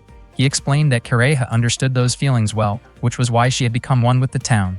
Kiraiha had never tried to invade using weapons, but instead had connected with people through their hearts. Kiraiha was deeply moved by Kotaro's words. Unfortunately, one of Tayuma's subordinates attacked Kotaro from behind and Tayuma kicked him down. Kiraiha tried to help him, and Tayuma wondered why Kiraiha was standing together with the surface humans. Seeing that Kotaro was still refusing to give up, Tayuma ordered Jacko to crush him. Just as the attack was launched toward Kotaro, Taya Malaise suddenly appeared and blocked it. She immediately fired back at Jacko while avoiding its attacks. When she noticed Kotaro about to fall, Taya Malaise ordered Ruth Kaniya to rescue him. Kotaro landed safely and praised Ruth Kaniya for her impressive skills. Taya Malaise felt annoyed that Kotaro praised Ruth Kaniya so openly while not complimenting her the same way. Taya Malaise continued firing at Jacko, while Sanae and Shizuoka fought against Tayuma's subordinates. Taya Malaise handed a sword to Kotaro, and he thanked her. Tayuma was shocked to see Kiraiha's friends working together against him. Kiraiha explained that this was the result of Tayuma's way of invading others. She asked him to return home peacefully and said she was willing to handle everything herself. However, Tayuma refused to surrender and instead ordered Jacko to reveal its second form. Jacko then released an entire army from inside its body. Kiraiha accepted Tayuma's challenge without hesitation. Together with her friends, she charged forward to fight Tayuma and Jacko's forces. Kotaro fought using his sword, Ruth Kaniya fired attacks using her tools, Shizuoka relied on her physical strength, and Sanae used magical blasts. At the same time, Taya Malaise fought Jacko alone. Her attacks weakened Jacko until the giant creature began falling from the sky. Its massive body threatened the people below, so Kiraiha struck Jacko with her powerful blow while Kotaro immediately slashed through it with his sword, shattering Jacko into pieces. Kotaro continued fighting Tayuma, but Tayuma used his powers to block Kotaro's vision. Fortunately, Sanae offered to become Kotaro's eyes. She sounded very happy and reminded Kotaro not to forget to praise her later. With Sanae's help, Kotaro easily located Tayuma and knocked away his gun. He then pointed his sword directly in front of Tayuma's face. Tayuma was furious and could only complain in frustration. Kureha asked whether he still wanted to continue the fight. Tayuma claimed that if Kureha died, the native people would rise up and continue the battle. However, he decided he did not even need to defeat Kureha directly because he planned to activate a self-destruct bomb. After hearing that, Kureha immediately ordered Kurama and Kurama to create the largest ether shield possible, even if it placed a heavy burden on them. At that same moment, Eureka's magic was finally activated and successfully contained the explosion. Tayuma was shocked that someone could stop a blast of that scale. Enraged, he quickly pointed his gun at Kureha, but Kureha immediately struck him down before he could act. She firmly stated that her way of fighting was never about hurting others. Instead, she used all of her strength to protect the people and things precious to her. After the incident, Kureha believed the government would cover up everything and probably report it as a mysterious landslide, since they continued hiding the existence of the native people even though they clearly knew the truth. Kureha then asked Kotaro if he wanted to ride the roller coaster with her again. Kotaro refused, saying it would be better for her to ride it with her first love instead. He even offered to help her find that person. Kureha quietly replied that he did not need to do that. Kotaro then asked if they were not friends after all. Kureha was deeply touched and said that Kotaro was the best friend she had ever had. Meanwhile, Dr. Roppongi informed the members of the Sun Ranger team that the native people had appeared on the surface. Unfortunately, the team showed little interest in dealing with the situation because they only had their red costumes available. They even seemed unsure whether the native people truly existed. Megumi, meanwhile, was still distracted by the face of the actor who played Demon Baron. Dr. Roppongi eventually realized that the Sun Rangers no longer seemed reliable at all. One day, Kureha and Ruth Kanea were cooking together. Kureha reminded Ruth Kanea to wake everyone else up. Meanwhile, Taya Malaise was trying to wake Kotaro because she wanted to practice with him. But the moment she pulled back his blanket, she found Kotaro and Sanae sleeping soundly together. Taya Malaise was completely confused by the way Sanae was sleeping on top of Kotaro. Ruth Kanea then came into Kotaro's room and asked Taya Malaise to wake Eureka up first. Taya Malaise immediately opened the closet and tried to wake Eureka, but Eureka was incredibly difficult to wake up. Taya Malaise even tried tickling Eureka's stomach, but it did not work because Eureka kept mumbling in her sleep. Kurama and Kurama stepped in and tried waking Eureka with a sudden shock attack. They became so noisy that Kotaro finally woke up as well. Eureka thought she must have slept too deeply since nobody could wake her up easily. Kotaro could only smile as he watched everyone. A moment later, he was surprised to notice Sanae still sleeping on top of him. That was simply how Kotaro's life had been with all of his friends for the past 3 seasons. At school, Ruth Kanea asked Kureha what Christmas actually meant. Taya Malaise wondered why Ruth Kanea was suddenly asking about that. Ruth Kanea explained that ever since December started, everyone had been talking about Christmas, so she thought Kureha might know something about it. Kureha admitted that she did not know very much either. Eureka then offered to explain. According to Eureka, Christmas was the time when people could eat chicken and cake as much as they wanted. Sanae immediately said that Eureka's explanation was wrong because to her, Christmas was the time when Santa Claus gave presents to everyone.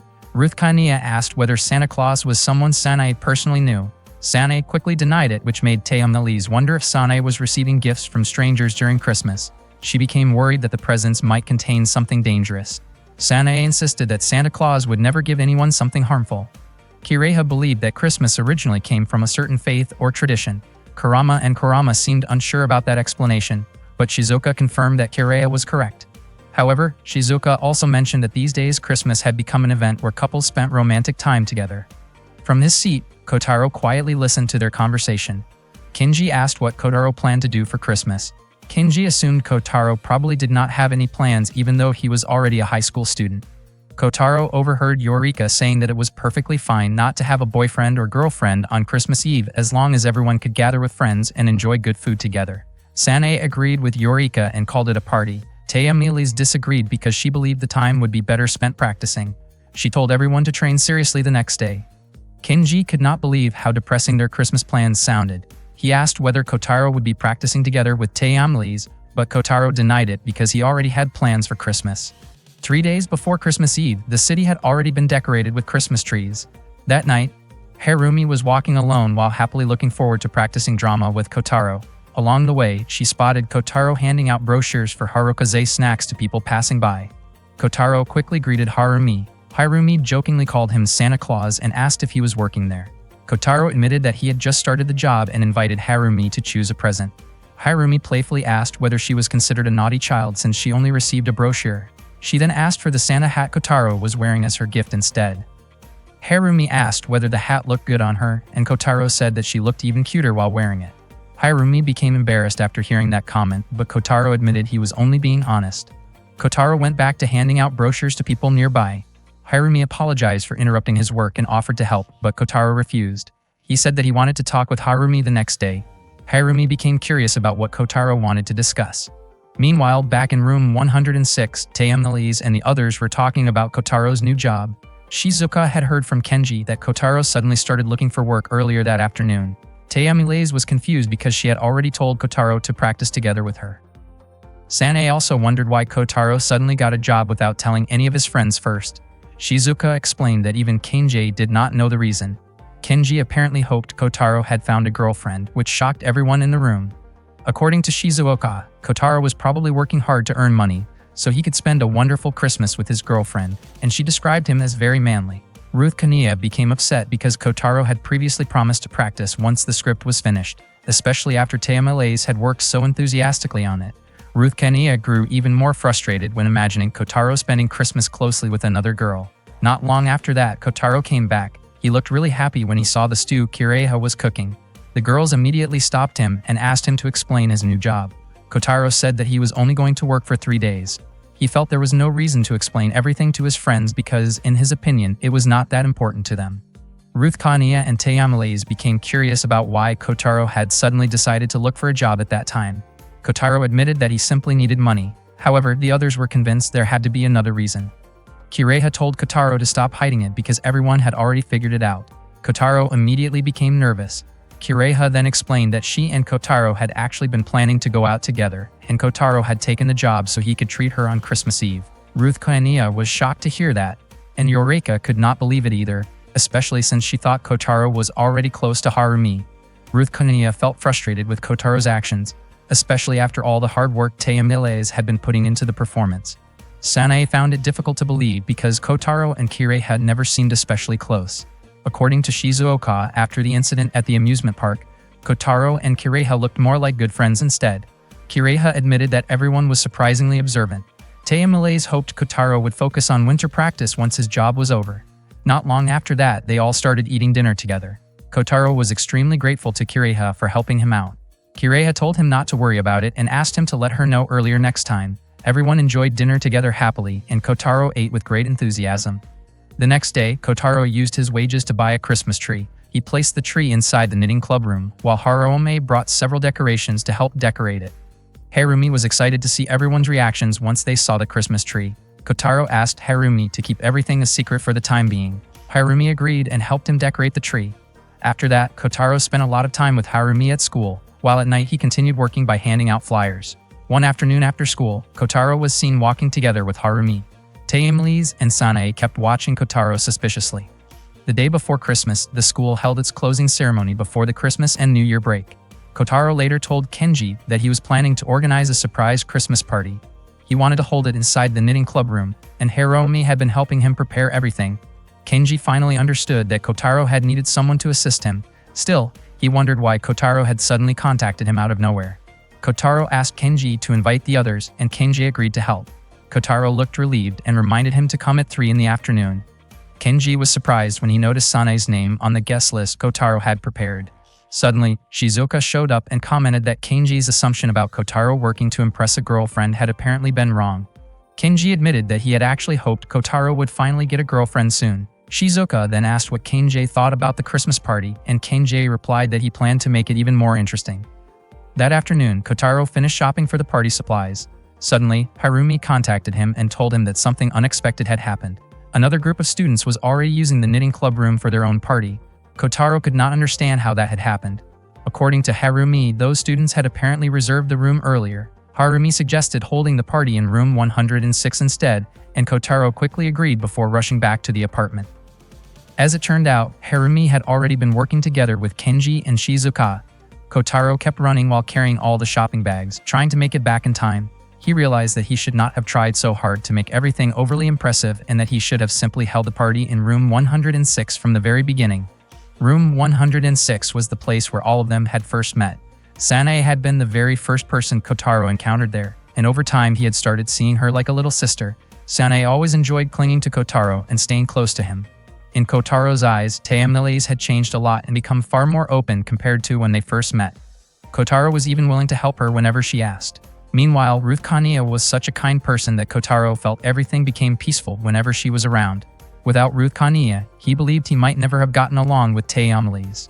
Even though Kotaro often thought Eureka seemed unreliable at times, she still had incredible determination, and he could never stop laughing at her funny behavior. Ever since the amusement park incident, Kotaro and Kiriha had become much more honest with each other. Kotaro truly considered Kiriha a close friend. Kotaro kept running toward room 106 with excitement while carrying the party supplies. He had planned the surprise because he wanted his friends to experience the same happiness he felt. In truth, the party was never meant to simply surprise everyone. It was meant to become a moment where all of them could laugh together. However, when he finally arrived at room 106, Kotaro ended up being the one who received the surprise instead. Everyone looked delighted after seeing how shocked he was. Kiriha mentioned that their plan had gone even more smoothly than expected. While Sanae happily celebrated the success of their surprise, Eureka even teased Kotaro for being easy to fool. According to Tayamilise, Kotaro still had a lot to learn. Ruth Kaniya gently apologized for surprising him so much. Kotaro still could not fully understand what had just happened. Then Kenji arrived and explained that everyone had known about Kotaro's plan from the very beginning. Kotaro could only stare in disbelief after realizing how everything had turned out. On that Christmas Eve night, all of them celebrated together, shared countless toasts, and enjoyed an amazing feast. Harumi even had trouble deciding which dish to try first. Kurama and Kurama joined the party as well, although Kenji never noticed they were there. Kotaro could hardly believe that everyone had been secretly setting up the surprise for him the whole time. Sanae mentioned that she wanted to eat some chicken, and Kotaro immediately got some for her. All of Kotaro's friends looked genuinely happy as they chatted and laughed together. At one point, Sanae asked what Kotaro was thinking about, but he admitted that nothing was really on his mind. Somehow, without even realizing when it started, Kotaro had begun to feel that the invaders had already invaded his heart. After the party ended, Kotaro walked Harumi home. Harumi was clearly delighted by the celebration. Kotaro said that the surprise had truly caught him off guard. Harumi reminded him that she had already apologized for it, but Kotaro replied that he would probably remember it forever. He then joked that Santa's grandfather was not supposed to act that way. Kotaro put his Santa hat back on and once again played the role of Santa Claus. He promised that he would give a present to a good child. The gift he handed over was a scarf. It was not expensive, but it could be worn right away. Harumi was incredibly happy to receive it, and she asked whether it was Kotaro's very first knitted scarf. Kotaro admitted that it was his first attempt and said the ends might feel a little rough. Not long afterward, the first snowfall began drifting down softly from the night sky. Kotaro wanted Harumi to be the one who received his very first handmade creation. He apologized for giving something so simple as a gift, but Harumi told him it was perfect for her because the scarf already carried special memories. She wrapped it around herself and asked whether it looked good on her. Kotaro teasingly replied that it did not suit her because the scarf was far too plain for someone like Harumi. Suddenly, a cold breeze swept past them. Harumi jokingly questioned where Kotaro's manners had gone when speaking to a princess.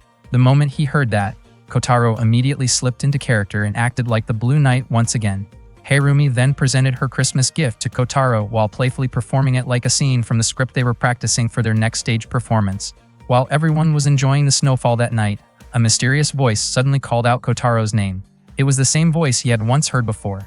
The voice told him that there was still a place he needed to protect, and there was also someone he was destined to meet.